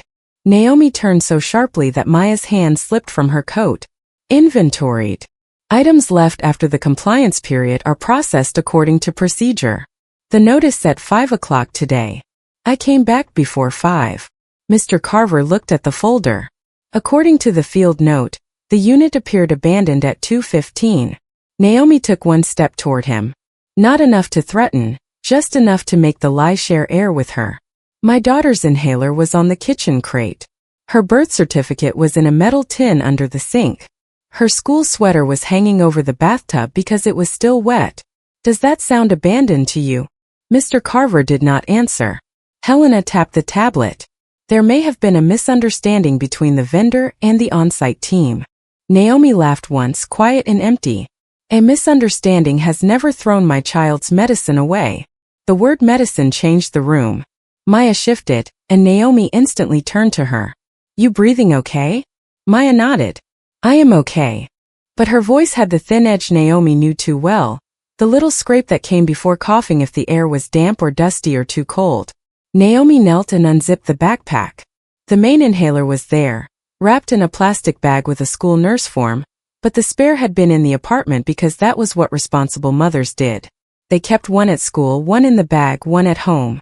Systems punished poor people for any missing paper, any late payment, any empty form, then treated the precautions they managed to make as disposable. Take one puff, Naomi said softly. Maya obeyed, embarrassed because adults were watching. Naomi shielded her with her body while she used it, giving the child privacy inside a room that had already taken too much from her. Elliot looked at Helena. Open Unit 3B. The unit has been cleared, Helena said. Open it. Mr. Carver led them up the stairs because the elevator had been shut down for inspection. The stairwell smelled like damp paint and old dust. On the second floor landing, a strip of wallpaper peeled away from the wall in a long curling tongue. Naomi remembered Maya counting the stairs every morning when she was 5. 17 to the first turn, 19 to the second, 11 to the hall. She had called it mountain climbing. Naomi had called it exercise. Poverty had required them both to rename inconvenience until it sounded like choice. On the third floor, the hallway was colder than the lobby. Apartment 3B sat at the end, its new lock bright against the old door. Naomi stopped before it. Her old welcome mat was gone. The little sticker Maya had placed near the frame, a silver star from a school reading chart, had been scraped off but not completely. A thin piece of it still clung to the paint. Maya saw it and whispered, "My star." Naomi closed her eyes for half a second. Elliot saw it. There are losses too small for paperwork and too large for a child. Mr. Carver opened the door. Apartment 3B was almost empty. Not cleaned, not restored, emptied. The living room held only dust rectangles where furniture had been. The crate by the kitchen wall was gone. The bedroom door stood open. The metal bed frame had been folded against the wall, stripped of meaning without the mattress on it. A faint smell of Naomi's lavender detergent lingered, mixed with bleach and trash bags. Maya stepped inside and looked around as if the apartment might apologize. "Where is my bear's blanket?" she asked. Naomi looked at Mr. Carver. "Where are our things?" He opened the folder and scanned the page. Personal property was moved to temporary holding. Where? Rear disposal area initially, then salvageable items were transferred. Naomi's voice went flat. Rear disposal area means the alley. Helena stepped in. Some items may have been placed outside for sorting. Outside in the rain. "Ms. Brooks, again we are trying to locate." "Do not try to locate what your people carried out of my home." Naomi crossed to the kitchen and crouched under the sink. The cabinet was empty. No may tự tin. No papers. No plastic sleeve with Maya's birth certificate. She stood. Slowly, and for the first time that night Elliot saw something close to panic move across her face before she forced it down. She checked the bathroom. Nothing. The bedroom closet. Empty. The windowsill where Maya kept 3 smooth stones from a field trip. Bara. She opened the kitchen drawer where the pharmacy receipts had been stacked under a rubber band. Empty. "Naomi," Elliot said quietly. She turned on him with eyes sharp enough to stop him where he stood. "Do not say my name gently right now." He nodded once. "All right." Maya began coughing then, not badly, but enough that Naomi moved instantly. "Baby, sit on the floor for a second." Maya looked at the bare floor. Naomi understood before the child said anything. That floor was no longer home. It was dust, bleach, and absence. Elliot removed his coat and folded it quickly. "She can sit on this." Naomi hesitated for less than a second, then took it because pride was not more important than breathing. She spread the coat on the floor near the doorway, and Maya sat, small hands around the inhaler. Elliot's shirt sleeves darkened where rain had reached them. Helena watched this with an expression that had begun to change, not enough to become guilt, but enough for discomfort to enter the room. Naomi went to the window and looked down into the alley. Behind the building beside the dumpsters, she saw black trash bags piled under a metal awning that did not cover them fully. One cardboard box had collapsed in the wet. A corner of a pink towel showed through a tear in the plastic. Naomi knew that towel. She had wrapped Maya in it after baths since kindergarten. "There," she said. No one moved for a second. Then Naomi was out the door. The others followed her down the back stairwell, past the laundry room with 2 machines unplugged, past a bulletin board where someone had left a flyer for free legal aid half torn from the tack. The rear exit opened into the alley, and cold damp air rolled in with the smell of rain, cardboard, and old garbage. The mattress truck idled near the curb beyond the alley mouth. The Bentley's headlights threw a soft white line along the brick wall. Naomi walked straight to the bags and crouched. She did not wait for permission. She pulled open the first bag. Clothes, vet. The second, kitchen towels, Maya's school folder, a cracked plastic cup. The third, a pair of Naomi's work shoes, one missing its lace. Maya stood at the doorway with Elliot's coat around her shoulders, watching her home come out of trash bags one piece at a time. Mr. Carver said, "Ms. Brooks, please allow us to handle." "You handled enough." Naomi opened a collapsed box and found Maya's drawings stuck together by rain. Purple house. Yellow sun. 3 people holding hands, though there had only been 2 in their real home for years. Naomi set them carefully on a dry patch near the wall. Elliot crouched beside another bag. Naomi looked at him. "Do not touch anything unless I ask you to." "Understood." She opened the next bag and froze. The metal tin was there, dented, water beading along the lid. Her hands shook once before she steadied them. She opened it. The plastic sleeve had protected the birth certificate, but water had seeped around the edges. The ink was intact, but the paper had softened. The hospital discharge papers were damp. The photograph of Naomi's mother holding newborn Maya was stuck to an old receipt. Naomi separated it slowly, breath held, as if the wrong movement could erase a person. Maya came closer. "Is Grandma okay?" Naomi looked at the photo. Her mother's face was still visible, blurred at the corner but smiling. Yes, she said. Grandma is okay. Elliot looked away because he did not deserve to witness that relief without doing something worthy of it. Helena stood behind them, tablet lowered now. I was told the unit was cleared after the deadline, she said, more to herself than anyone else. Naomi looked up. You were told what made the paperwork clean. Helena did not answer. Mr. Carver shifted uncomfortably. Elliot turned to him. Who authorized early removal? The vendor supervisor signed the field note. Name? I would have to check. Check now. Mr. Carver pulled out his phone. His hand was unsteady. Naomi opened another bag. Inside were medicine boxes, crushed at the corners. She sorted quickly. Empty cough syrup. Allergy tablets. Spacer for the inhaler. Then she found the spare inhaler, cap missing, damp but sealed. She exhaled with a sound that was almost a prayer. Maya reached for it, and Naomi placed it into her backpack immediately. This is what you threw into an alley, Naomi said, not loudly, but every person heard it. Not clutter. Not abandoned property. This. Elliot looked at Helena. How many other units were handled this way? Helena's face closed, but not fast enough. I would need to review. That was not an answer. She glanced toward Naomi, then back at him. There were several accelerated clearances to maintain schedule. Accelerated, Naomi repeated, standing now with the birth certificate in one hand and the inhaler box in the other. That is a beautiful word for taking people's lives apart, before they can come back for them. Maya coughed again and Naomi turned at once, but the sound settled. Elliot watched the child clutch the coat around her shoulders, standing in an alley beside wet trash bags, and something inside him shifted from guilt to responsibility. Guilt looked backward and wept.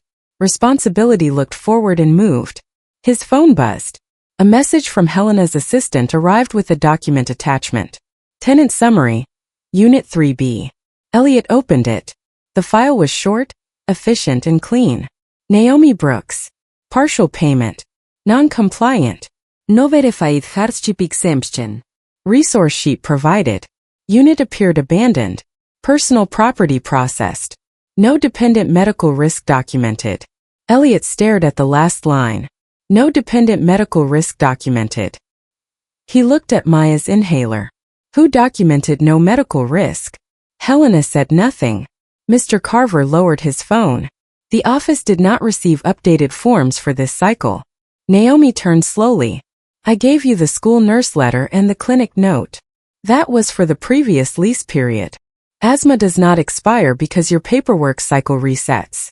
The alley went silent except for rainwater dripping from the awning.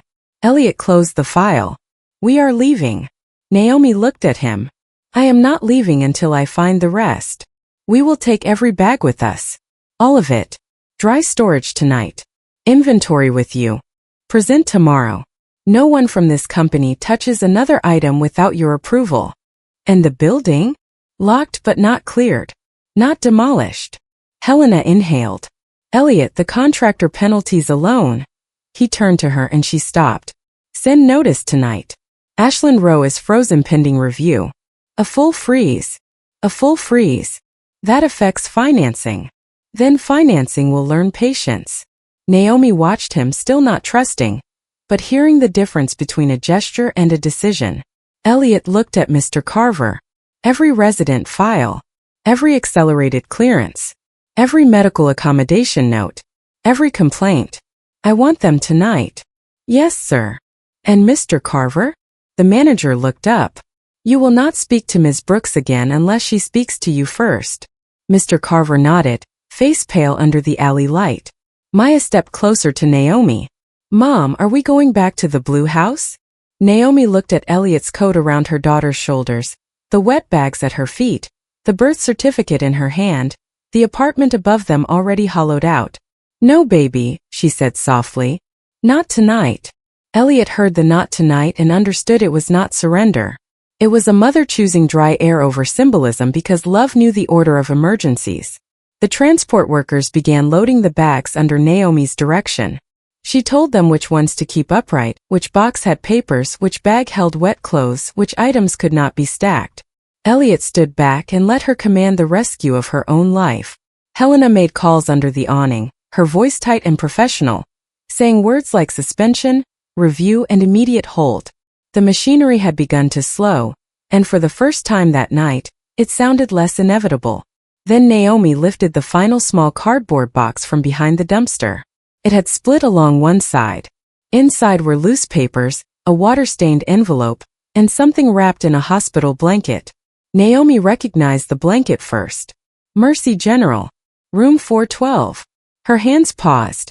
Elliot saw the name printed faintly on the cloth and stepped closer despite himself. Naomi unwrapped it carefully.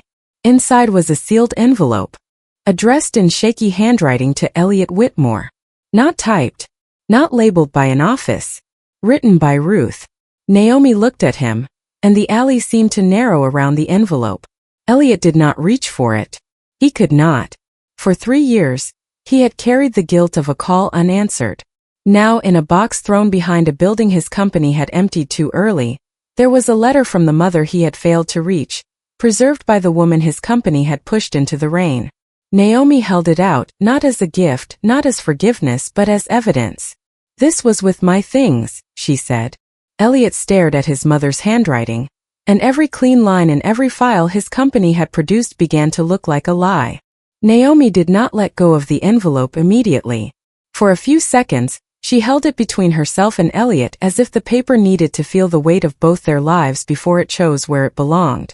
Ruth Whitmore's handwriting had faded in places, but the name was still clear enough to make Elliot's face change.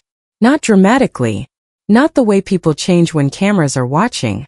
It was smaller than that, deeper, the look of a man realizing that the thing he had been avoiding had waited for him anyway. Not in a safety deposit box or a family album, but in a wet cardboard box behind a building his own company had emptied too soon. Maya stood beside Naomi with Elliot's coat still around her shoulders, watching the adults the way children watch weather, trying to understand whether the storm is passing or only becoming quiet. Helena had stopped speaking into her phone. Mr. Carver stood near the rear door with his folder pressed against him like it could protect him from what the alley had revealed. The transport workers had gone still with a trash bag half lifted between them. Even the rain seemed softer now, thin drops ticking against the metal awning above the dumpsters. Elliot looked at the envelope but did not reach for it. "I do not have the right to take that from you," he said. Naomi's eyes narrowed slightly. She had expected many things from him by then. Apology. Command. Money. A request. She had not expected restraint. "It has your name on it," she said. "It was found in your belongings. Because your people threw my belongings into an alley." "Yes." He did not look away. "They did." Naomi looked down at the envelope. There was a small water stain along one corner, but the seal was still intact. Ruth had written Elliot's name in blue ink, each letter careful, a little shaky at the end. Naomi remembered those hands. She remembered helping Ruth hold a spoon when her fingers trembled. She remembered Ruth apologizing for needing help, and Naomi telling her no one should have to apologize for being human. She remembered the night Ruth asked for paper, then changed her mind, then asked again near midnight. Naomi had thought the old woman was writing a prayer or a list or one of those notes patients sometimes write because hospitals make people aware of everything unsaid. She had not known the envelope ended up in her box. "Did she ask you to mail it?" Elliot asked. Naomi shook her head slowly. "No. She asked me to sit with her while she wrote. Then she asked me to put it in her Bible. I did. After she passed, the nurses packed her things. I never saw this again." Elliot swallowed. "My mother's Bible was not in the bag they gave me." Naomi looked at him, and the space between them filled with one more failure made by no single person and carried by everyone. A hospital bag sorted too quickly. A grieving son too late. A worker's box mixed with a patient's belongings. A letter traveling 3 years through systems that never cared what it held. "Then maybe it stayed with me for a reason," Naomi said. Elliot nodded once, almost to himself. Maybe it did. He took out his phone, opened his wallet app, then stopped. The movement was small, but Naomi saw it. Of course she saw it. Poor people learn to notice the moment money enters a room because it often arrives with strings tied so neatly they look like ribbons. Elliot lowered the phone before speaking. "I was about to do the wrong thing." Naomi said nothing. He placed the phone in his pocket. I was going to offer you money because it is the fastest tool I have, and because it would let me feel useful before I understood what you actually need. Naomi held his gaze. Money is not wrong. Pretending money is the whole apology is wrong. Then tell me what the apology has to include. The question sat in the alley differently from his earlier offers. It was not polished. It did not sound like charity. It sounded like a man asking for instructions because the rules he had lived by had finally failed him. Naomi looked at Maya first. That was where every answer began. Her daughter's face was tired, her breathing steadier now, one hand curled around the edge of Elliot's coat. Naomi wanted a room. She wanted hot food, dry socks, a place where Maya could sleep without listening for footsteps. She wanted the mattress delivered somewhere safe. She wanted her mother's photograph dried and pressed flat between towels. She wanted to stop standing in public explaining why her child deserved not to be harmed by paperwork. But dignity is not the absence of need. Dignity is refusing to let need make you disappear. First, Naomi said, my daughter needs somewhere dry tonight that does not require me to smile for anybody's conscience. Elliot nodded. Done. Do not say done like a man closing a deal. He stopped. You are right. Second, every item taken from my apartment gets inventoried with me present. Not by your people alone. With me standing there. Yes. Third, I want copies of every notice, every field note, every complaint, and every medical accommodation document connected to my unit. Helena shifted behind him. Naomi noticed. And not the cleaned-up packet, Naomi added. The real one. The emails. The timestamps. The notes where somebody decided my home looked abandoned because they did not want to wait until 5 o'clock. Elliot turned to Helena. You heard her. Helena's professional mask tightened. Some internal communications may be privileged. Naomi gave a quiet breath. There it is. Elliot looked at Helena. Release what can be released tonight. Preserve everything else for independent review. Nothing is deleted. Nothing is revised. Nothing is summarized. Helena looked at him carefully, understanding the scale before he said it. Independent review? Yes. Naomi continued before Helena could redirect him. Fourth, I want to know how many other families were treated like this. Elliot looked back at her. So do I. No, Naomi said. Not like that. Not because you are surprised tonight. I want names, not numbers.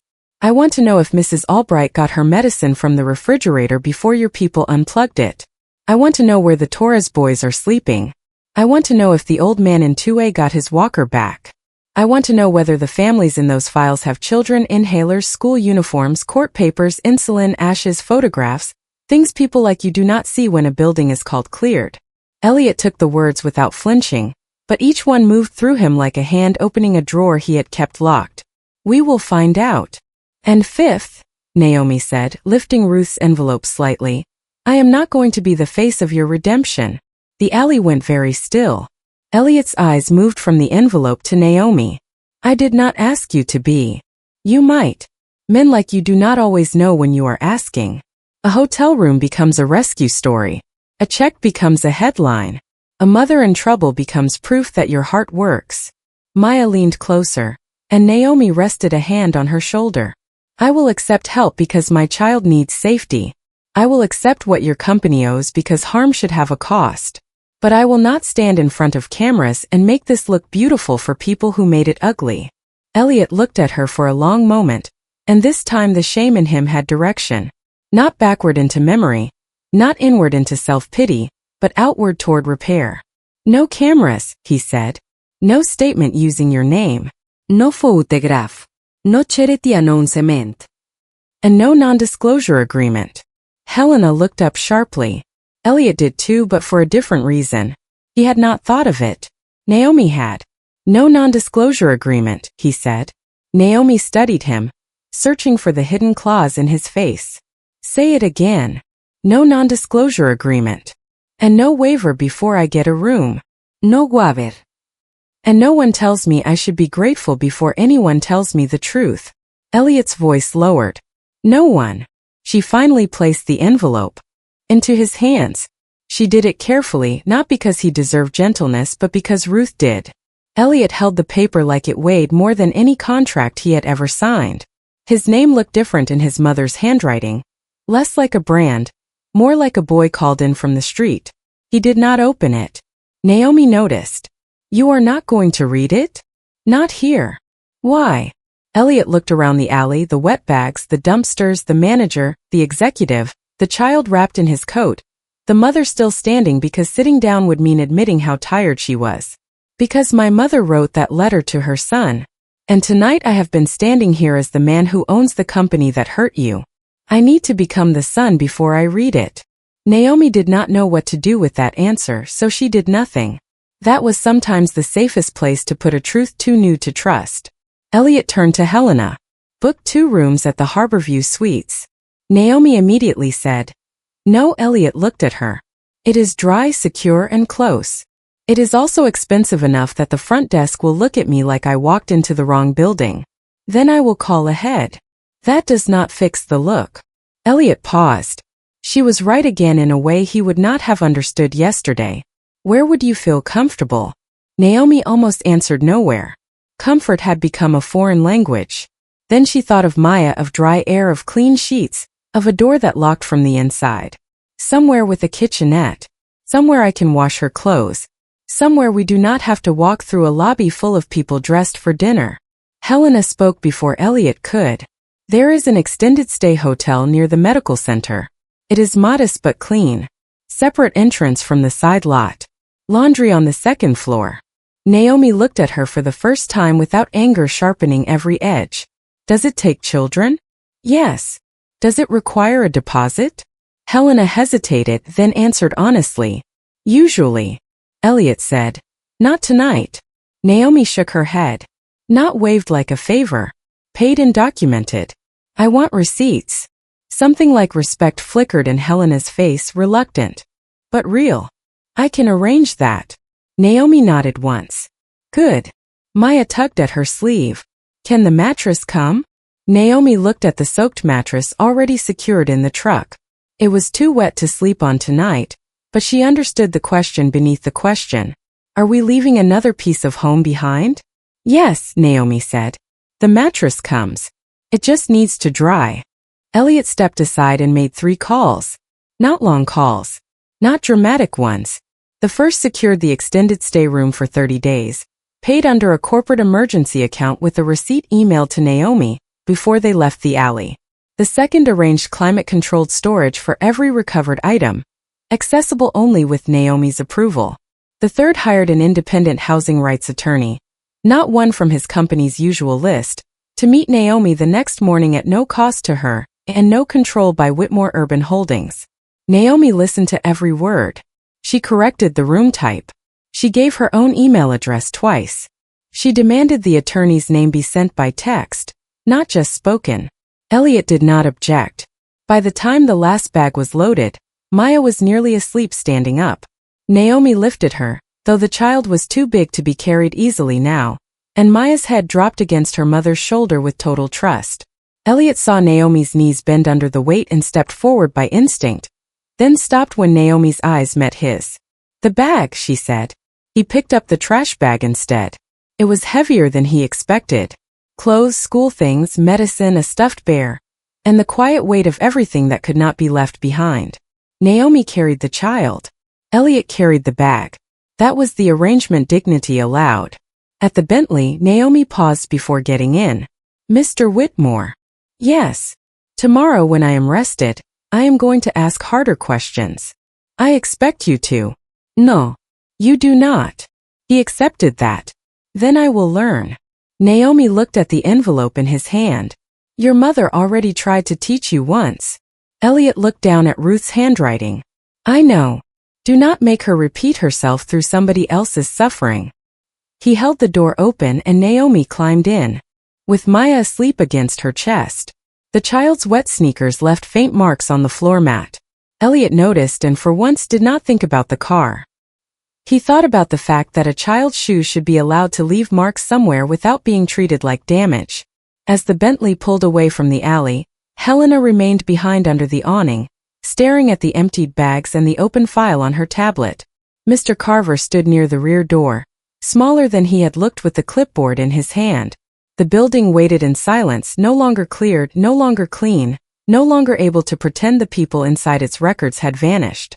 In the back seat, Naomi held Maya and watched the city pass through the window. Elliot sat across from them with his mother's unopened letter resting on his knee. He had offered money. Naomi had demanded truth. He had offered a room. Naomi had demanded records. He had offered help. Naomi had demanded that help not become ownership. And somewhere between the alley and the first red light, Elliot understood the test he had almost failed. The question was never whether he could afford to save one mother for one night. The question was whether he could bear to let that mother tell him what saving actually required. The extended stay hotel near the medical center had beige walls, a humming refrigerator, 2 queen beds, and a small kitchenette with 3 clean plates stacked beside the sink. To most people who passed through it, room 214 would have looked ordinary, maybe even forgettable. To Naomi, it looked like a pause in a world that had been moving too fast toward the edge. Maya was asleep within 7 minutes, curled under the white blanket with her one-eyed bear tucked under her chin and her inhaler on the nightstand where Naomi could reach it without standing up. Naomi did not sleep. She sat at the small table by the window with every receipt, damp paper, and recovered document spread in front of her on towels. The birth certificate lay flat under 2 coffee mugs to keep it from curling. Her mother's photograph rested beside the lamp, softened at one corner but saved. Outside, Baltimore glowed under the last of the rain, ambulances moving quietly in and out of the hospital entrance across the street. Naomi watched the reflection of her own face in the dark window and realized she looked older than she had that morning, not because time had passed, but because the truth had taken longer to carry than the mattress. Across the city, Elliot Whitmore sat alone in his penthouse office with Ruth's letter unopened on the desk in front of him. The room around him was everything the blue house had never been. Quiet glass, perfect temperature, polished stone, art that had cost enough to repair 10 roofs. His jacket was gone. His sleeves were rolled up. A small water stain from the alley marked one cuff. He could have changed. He did not. The stain felt like evidence, and some part of him did not want to be clean yet. His phone had not stopped vibrating since he froze Ashland Row. Helena sent files. Attorneys sent warnings. Contractors sent penalty estimates. The chief financial officer asked whether the suspension was temporary or emotional. Elliot did not answer that one. He opened the tenant packet for apartment 3B again. Then the internal emails Helena had forwarded under protest. At first the language was exactly what he expected. Compliance schedule, access timeline, risk limitation, relocation vendor status. Then he found the message sent 5 days earlier from the property manager to the asset transition team. Unit 3B remains occupied by single mother with minor child. Tenant has partial payment history and documented pediatric medical issue. Recommend short extension to avoid optics. Elliot read the last word twice. Optics. Not harm. Not risk to child. Optics. Below it, someone from corporate replied, extensions create precedent. Proceed with standard timeline. Another email 1 day later. Tenant claims spare inhaler and medical records in unit. No updated accommodation form on file for current ownership period. Treat as non-verified. Another reply. Clearance must be complete before contractor mobilization. Document resource sheet provided. Elliot felt his pulse in his hands. The cruelty was not hidden in a villain's speech. It was hidden in neat sentences written by people who used policy as gloves. He opened the next attachment.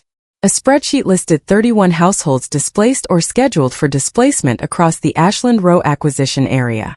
Columns ran left to right. Unit, balance, status, relocation contact, vulnerability flag, clearance date. Elliot stared at the vulnerability column. 6 rows were marked yes. 3 had notes.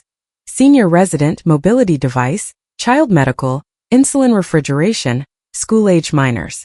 All of them had been marked as handled. He clicked on handled. The link opened a folder with scanned resource sheets, call logs with no answer, voicemail left, unable to reach, tenant not present, tenant declined services. Clean documentation for dirty abandonment.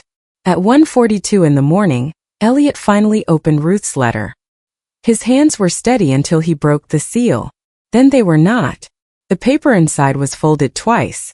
Ruth had written slowly, the letters larger than usual, the lines drifting slightly downward. He read the first sentence and had to stop.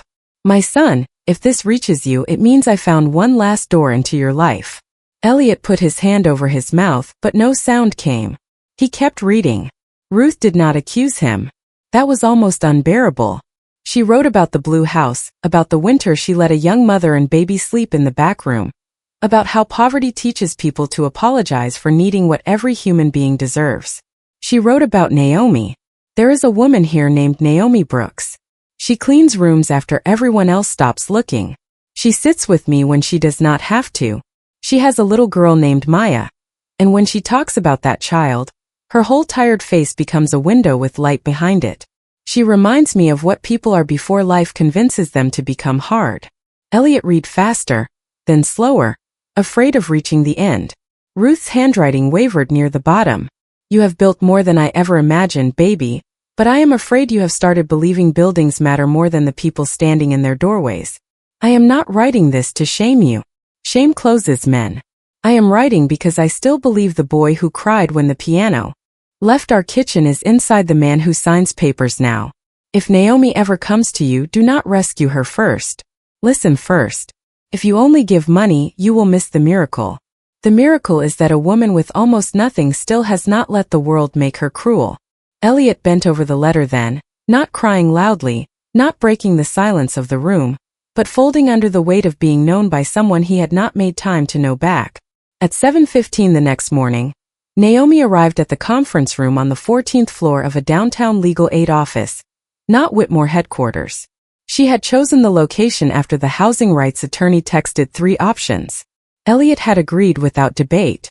Maya was at school, dropped off in clean but mismatched clothes after Naomi washed a uniform in the hotel sink and dried it with a hairdryer at 5:30 in the morning. Naomi had braided her daughter's hair again, packed the hotel breakfast muffin into a napkin for snack time, and told her, "Today, grown-ups are going to do some telling the truth." Maya had nodded solemnly and asked whether truth needed a folder. Naomi said yes, sometimes it needed 3. She walked into the room carrying a plastic accordion file, Ruth's key, and the kind of tiredness that no hotel bed could erase in one night. Elliot was already there, seated at the far end, not at the head of the table. Helena sat beside 2 company attorneys. Naomi's attorney, a woman named Denise Ward, sat on the opposite side with a yellow legal pad and eyes that missed nothing. The independent reviewer joined by video. No cameras. No public relations staff. No prepared statement. Naomi noticed that first. Then she noticed the stack of files in front of Elliot. It was thick. Much thicker than one mother's case. "Before we begin," Elliot said, "I read the letter." Naomi's face did not change, but her hand moved to the key in her pocket. "That was for you." "Yes, but part of it was about you. I know who I am without your mother's letter." "I know." He looked down at the folder. "That is why I asked to meet here." Helena slid a document forward. Whitmore Urban Holdings is prepared to provide emergency housing assistance, replacement of damaged property, reimbursement for expenses, and a hardship payment. Denise Ward lifted one eyebrow. Naomi did not touch the paper. "Is there a waiver attached?" Helena paused. "There is a standard release of claims provision for expedited compensation." Naomi leaned back slightly, not surprised, just disappointed in the exact way she had expected to be. Elliot turned his head slowly toward Helena. "I said no waiver." Helena's face tightened. "This is standard language. It protects the company while still allowing us to help Ms. Brooks quickly. Remove it." One of the attorneys cleared his throat. "Elliot, without release language, payment could be construed as an admission." Naomi looked at him. "Was it not?" The attorney stopped. Naomi opened her accordion file and laid out her papers one by one. The rent receipt for $800. The pharmacy receipt for Maya's inhaler. The eviction notice. The resource sheet. The school nurse letter. The clinic note. The photograph of her belongings in the alley. The damp birth certificate in its plastic sleeve. She did not hurry. Each paper landed on the table with a soft sound. "This is what admission looks like," she said. "Not your check. This." Elliot looked at the documents, then at his own files. There will be no release. Helena glanced at him. Then the board needs to be notified. Notify them. The lenders will ask whether this is an isolated issue. Elliot's voice was quiet. It is not. The room went still. Naomi looked up. Denise Ward stopped writing. Helena's eyes fixed on him. Elliot opened the larger folder and turned it so Naomi and Denise could see. I reviewed the Ashland Road displacement list. 31 households. 6 with vulnerability flags. 3 with medical or mobility issues. 11 were marked as unreachable after one attempted call. 4 had property removed before the final timestamp on their notice. 2 complaints were reclassified as tenant misunderstanding. Your unit was one of them. Naomi stared at the rows. Names. Balances. Dates. Each line a door. Each door a family. She found Mrs. Albright in Unit 2C. She found the Torres family in 1A. She found Mr. Jennings in 2A with the note mobility device. Her jaw tightened, but she did not cry. Tears would have blurred the names, and the names mattered. You knew this before last night? She asked. Elliot shook his head. No. But your company knew. Yes. Your people knew. Yes. And the schedule mattered more. Elliot closed his eyes briefly. Yes. The word did not repair anything, but it did something rare in rooms like that. It did not hide. Helena spoke carefully. The issue is not that simple. The acquisition involved multiple vendors, legacy records, incomplete tenant cooperation, and timing pressure tied to financing obligations. Naomi looked at her. Incomplete tenant cooperation means Mrs. Albright did not answer a call because she was at dialysis. Helena looked down at the file. Naomi continued. It means I did not upload the same clinic note twice because your new portal did not recognize my old login. It means Mr. Jennings could not come to the office because his walker was in the unit your people locked. Complicated is what people say when simple would make them guilty. Denise Ward wrote that down. Elliot saw Helena absorb it like a blow she could not professionally acknowledge. Then Naomi turned to Elliot. Why show me this? Because you asked how many. No. Men like you do not show damaging files because someone asks nicely. Why are you showing me this? Elliot rested his hands flat on the table. Because my mother told me to listen before I tried to rescue you. And when I listened, I heard more than your story. Naomi held his gaze. That sounds good. It is still not an answer. For the first time, Elliot looked tired in a way money could not hide. Because if I let my attorneys turn this into a private settlement, then tomorrow my company will call the problem resolved. Your room will be paid for. Your property will be replaced. Your daughter will be safe for now. And every person in these rows will remain paperwork. I showed you because I need someone in this room who will not let me make that lie comfortable. Silence followed. Not empty silence. Structural silence. The kind that appears when a room realizes the foundation has moved. Naomi looked at the list again. There it was, the truth larger than her own pain. She had thought the test was whether Elliot would help her without owning her story. But the real test had changed shape. Now the question was whether she would accept safety for herself and leave the others inside the system that almost erased her. No one would blame her if she did. She was exhausted. She had a child. She had lost her home. Survival had every right to be selfish for a while. But then she saw Mrs. Albright's name. She saw senior resident, medical refrigeration. She remembered the older woman pressing $2 into Maya's hand on her birthday and pretending it was from the tooth fairy. She saw the Torres boys who used to race Maya to the bus stop. She saw Mr. Jennings, who watered the dead plant in the lobby because he said giving up on green things was bad luck. Naomi slowly pushed the hardship payment document back across the table. I am not signing anything today, Helena said. You do not have to sign the release if it is removed. I said I am not signing anything today. Elliot nodded. All right. And I am not letting you make my case the headline while other families become footnotes. Denise Ward leaned toward her. Ms. Brooks, we can pursue both individual relief and broader remedies. You do not have to carry everyone alone. Naomi looked at the attorney, then at Elliot. I have been carrying alone for a long time. I know the difference between carrying people and standing where I can point to who dropped them.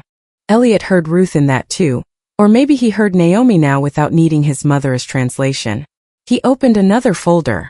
I am freezing all Ashland Row action for 90 days pending review. Helena turned toward him. You cannot unilaterally commit to 90 days without board consultation. Then schedule the board for today. The demolition contract penalties are significant. Pay them. The financing structure could collapse. Then it collapses before another family does. The words left his mouth before he polished them, and that was why Naomi believed them more than anything he had said so far.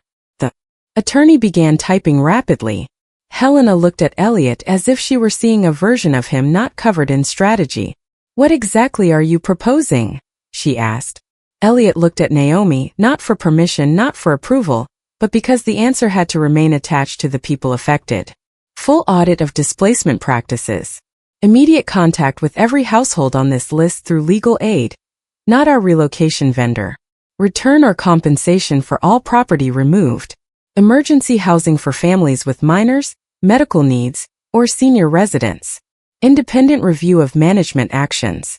Suspension of all accelerated clearances across Whitmore Urban Holdings until policy changes are approved.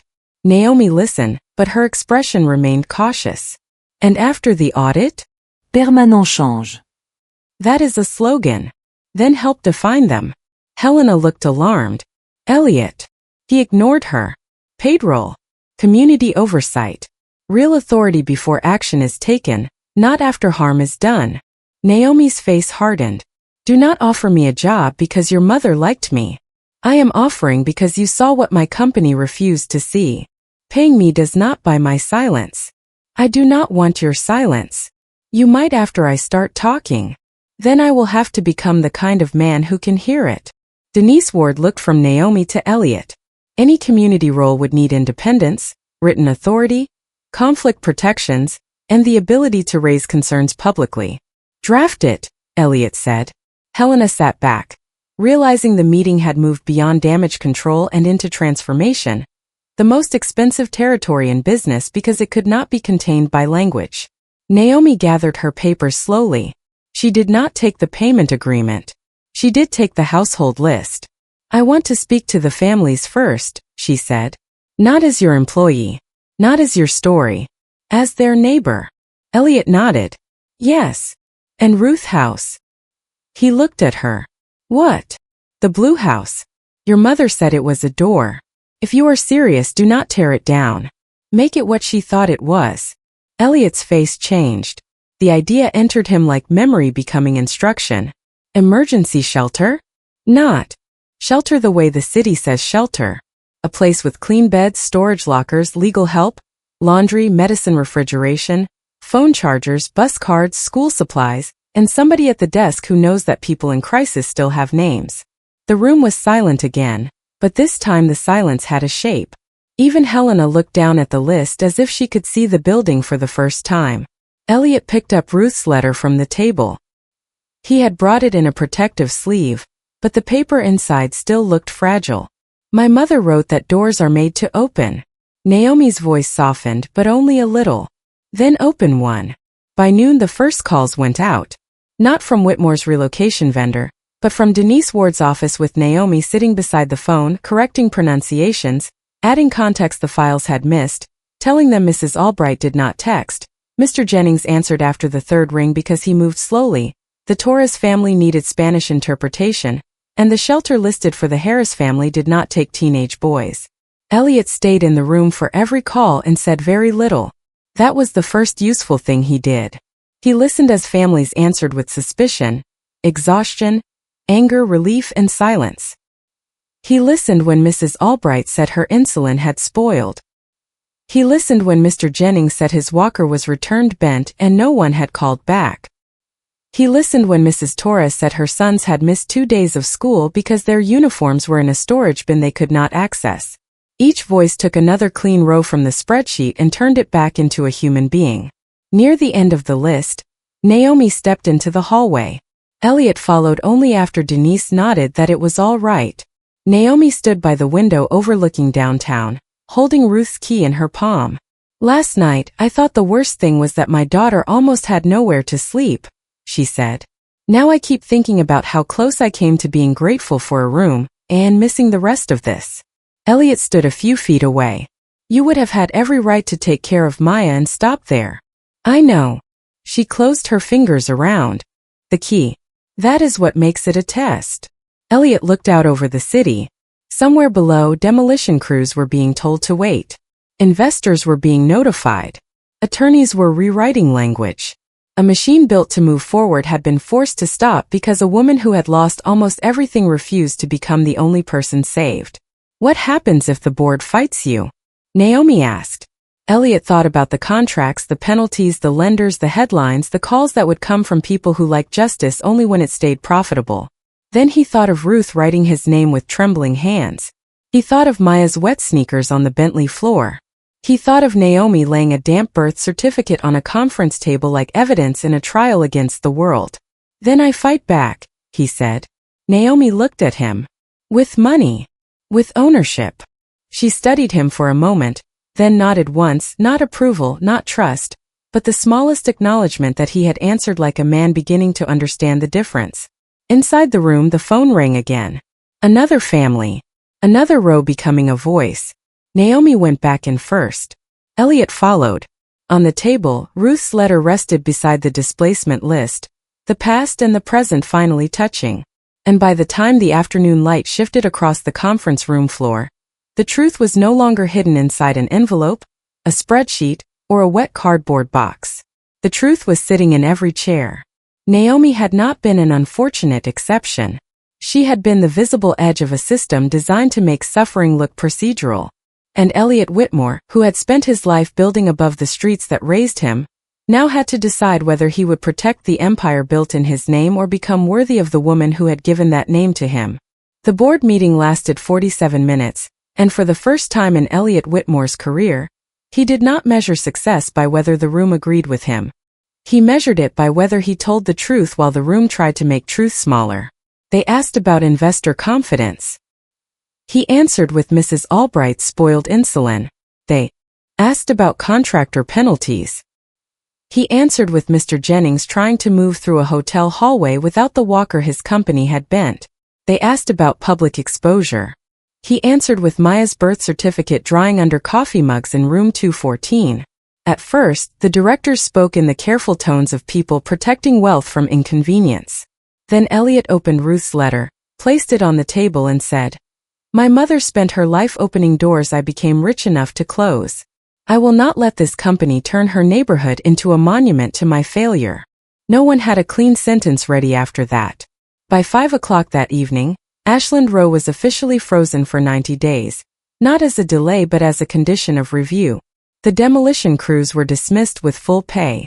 The contractor penalties were absorbed by Whitmore Urban Holdings without being passed into future rent projections. Every displaced household received direct contact through legal aid, not through the relocation vendor that had failed them. Emergency housing was arranged first for families with children, seniors, and residents with medical needs. But Naomi insisted the word first be written into the plan because she knew how quickly priority could become exclusion. Helena did not become kind overnight. People rarely do. But she became useful. She stayed at the legal aid office until after dark, calling vendors, correcting files, and listening while Denise Ward explained the difference between compliance and justice. Mr. Carver was suspended pending investigation, but Naomi asked that the review include the instructions he had been given, not just the choices he had made. Do not punish the smallest person in the chain and call the chain fixed, she said. Elliot wrote that down. The next morning, the alley behind the old building looked different. Not beautiful, not healed, but witnessed. A professional recovery crew arrived with dry boxes, labels, gloves, and portable scanners. Naomi stood there with a clipboard of her own, while each family came to identify what remained. Mrs. Albright cried when her old church hat was found, crushed but still shaped enough to save. Mr. Jennings got his walker replaced by noon, not with a used loaner but with one fitted to his height. The Torres boys found their school uniforms in a plastic bin, damp but washable, and Naomi made sure laundry service was included with their housing placement, Because returning a uniform does not help a child if the child has no way to clean it. Elliot did not stand in the center of these moments. He stood at the edge, taking instructions, signing authorizations, and saying less than he wanted to say. Several times people cursed at him. He did not correct them. Several times people thanked him. He did not accept it too quickly.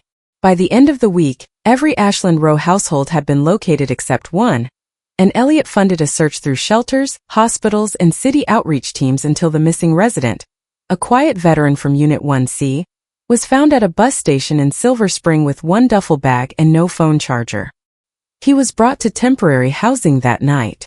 Only then did Naomi allow herself to sit down in the hotel laundry room, between a humming dryer and a vending machine, holding a paper cup of coffee she had forgotten to drink.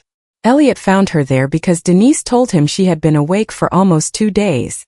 He stopped at the doorway. "May I come in?" Naomi looked at him for a long second. "You can stand there." He accepted the boundary. The board approved the Ruth House proposal. Her eyes lowered to the coffee cup. Approved like a donation or approved like a commitment? The deed will be transferred into a non-profit trust. Legal aid gets 2 board seats. Residents get 3. You get 1 if you want it. Whitmore Urban Holdings funds renovations and operations for 5 years minimum, but it does not control admissions. Naomi looked up then. And after 5 years? The trust will have an endowment large enough to continue without us. Us, she repeated. I am learning which words make me sound like I own things I should only support. For the first time, Naomi almost smiled. Almost. That was not bad. Elliot took the folded letter from his coat pocket. It was now protected in a clear sleeve. I went to the Blue House this morning. Naomi waited. The back room is smaller than I remembered. My mother once opened it for someone who had nowhere to go. I thought naming the place after her would honor her. He paused. But I think letting other people decide how it opens will honor her more. Naomi leaned back, exhausted enough that her eyes shone but did not spill. Your mother understood something most people forget. What?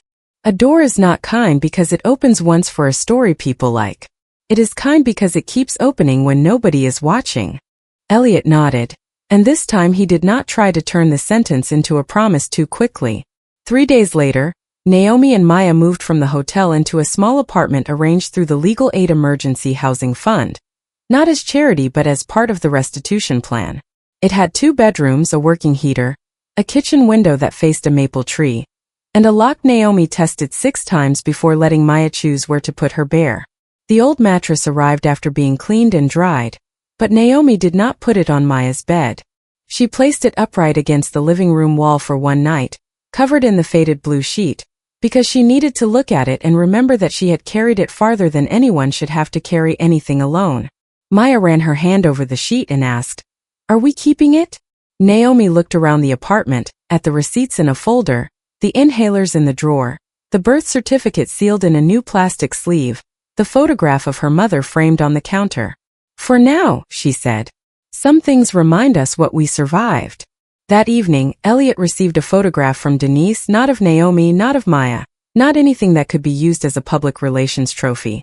It was a picture of the Blue House with the demolition notice removed. In its place, taped temporarily to the door, was a sheet of paper in Naomi's handwriting. Ruth House renovation begins Monday. No mother should have to prove she deserves a roof. Elliot stood in his penthouse, looking at the photo until the city lights blurred behind the glass. For once he did not feel proud. He felt responsible. And that was better. 6 months later, the Blue House on Ashland Row no longer looked abandoned. The boards were gone from the windows. The porch had been rebuilt, but not polished into something unrecognizable. Naomi had insisted the crooked shape of the old steps be remembered in the new wood, because places like people should not have to erase every scar to be considered worth saving. A small sign hung beside the front door now, simple white letters on a blue background, Ruth House. Under it, in smaller words, was the sentence Naomi had written on that temporary paper the first week after the demolition notice came down. No mother should have to prove she deserves a roof. Inside, the back room held 4 clean emergency beds with folded blankets at the foot of each one. The kitchen had a refrigerator with a locked shelf for medicine, a cabinet with school snacks, and a drawer full of phone chargers labeled by type. Down the hall, a legal aid office opened 3 days a week. Beside it was a laundry room where a child could wash a uniform at midnight if life had fallen apart after school hours. There were storage lockers with real keys, bus passes in a metal box, diapers, asthma spacers, notebooks, socks, and a bulletin board covered with names of people who had found permanent housing. Not numbers. Names. Naomi worked there 4 days a week now, not as a symbol and not as somebody's grateful ending, but as the director of resident advocacy, with a contract Denise Ward had reviewed line by line, an authority no one at Whitmore Urban Holdings could quietly override. She still kept a copy of every receipt. She still checked locks twice. She still woke some nights expecting to hear a knock on the door. Healing did not arrive like a movie ending. It arrived like a working heater, a school morning without panic, a child sleeping through the night, a folder of documents that stayed where she left it. Maya had grown 2 inches by spring. Her new sneakers were waterproof, and she had become very serious about the snack cabinet at Ruth House, reminding volunteers that granola bars with peanuts had to stay on a separate shelf because breathing matters more than organizing. Naomi would hear that and turn away so Maya would not see her smile too hard. The old mattress was not in their apartment anymore. Naomi had decided one morning that survival deserved a witness, so she cleaned the faded blue sheet, folded it, and placed a square of it in a frame near the Ruth House entrance. Beneath it was a small plaque. This fabric once covered a bed carried through the rain. It reminds us that dignity can be tired, wet, and still standing. Elliot visited every second Thursday. Not for photographs, not for speeches, but for the community oversight meeting where residents could tell him exactly what was not working. The first few meetings were uncomfortable. People were angry. People should have been angry. Mrs. Albright told him the new relocation letters still sounded like they were written by a machine that had never met a grandmother. Mr. Jennings said the font was too small for older eyes. Mrs. Torres said Spanish translation had to be available before an emergency, not after confusion. Elliot listened, wrote notes, changed policies, and learned that responsibility was not a feeling he could finish. One Thursday evening after the meeting ended, he found Naomi on the porch watching Maya help a smaller child choose a donated backpack. The sun was going down behind the row houses, turning the windows gold. For a moment, Ashland Row looked less like a project and more like a neighborhood again. Elliot stood beside Naomi, leaving enough space between them for everything that had happened.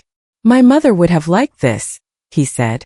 Naomi watched Maya zip the backpack and hand it over like it was something sacred. "Your mother would have asked why it took so long." Elliot nodded. "She would have."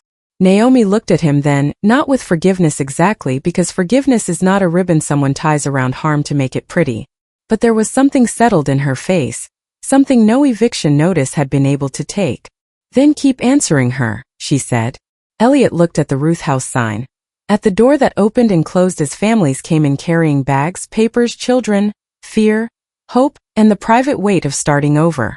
He thought about the boy he had been in that house, the man he had become above it, and the mother who had left a key with a woman poor enough to need it and strong enough to make it mean something. Naomi walked inside when someone called her name. Maya ran up the steps after her, laughing because the smaller child had chosen the sparkly backpack after all. The door opened, warm light spilled across the porch, and for once, no one standing outside had to wonder whether they were allowed in. That was the lesson Ruth had tried to leave behind. A city is not rebuilt by clearing away the people who struggle in it. A life is not changed by a rich man writing one check in a moment of guilt. Real change begins when the people with power stop asking how to make suffering less visible, and start asking who has been forced to carry too much alone. Naomi did not become worthy because Elliot finally saw her.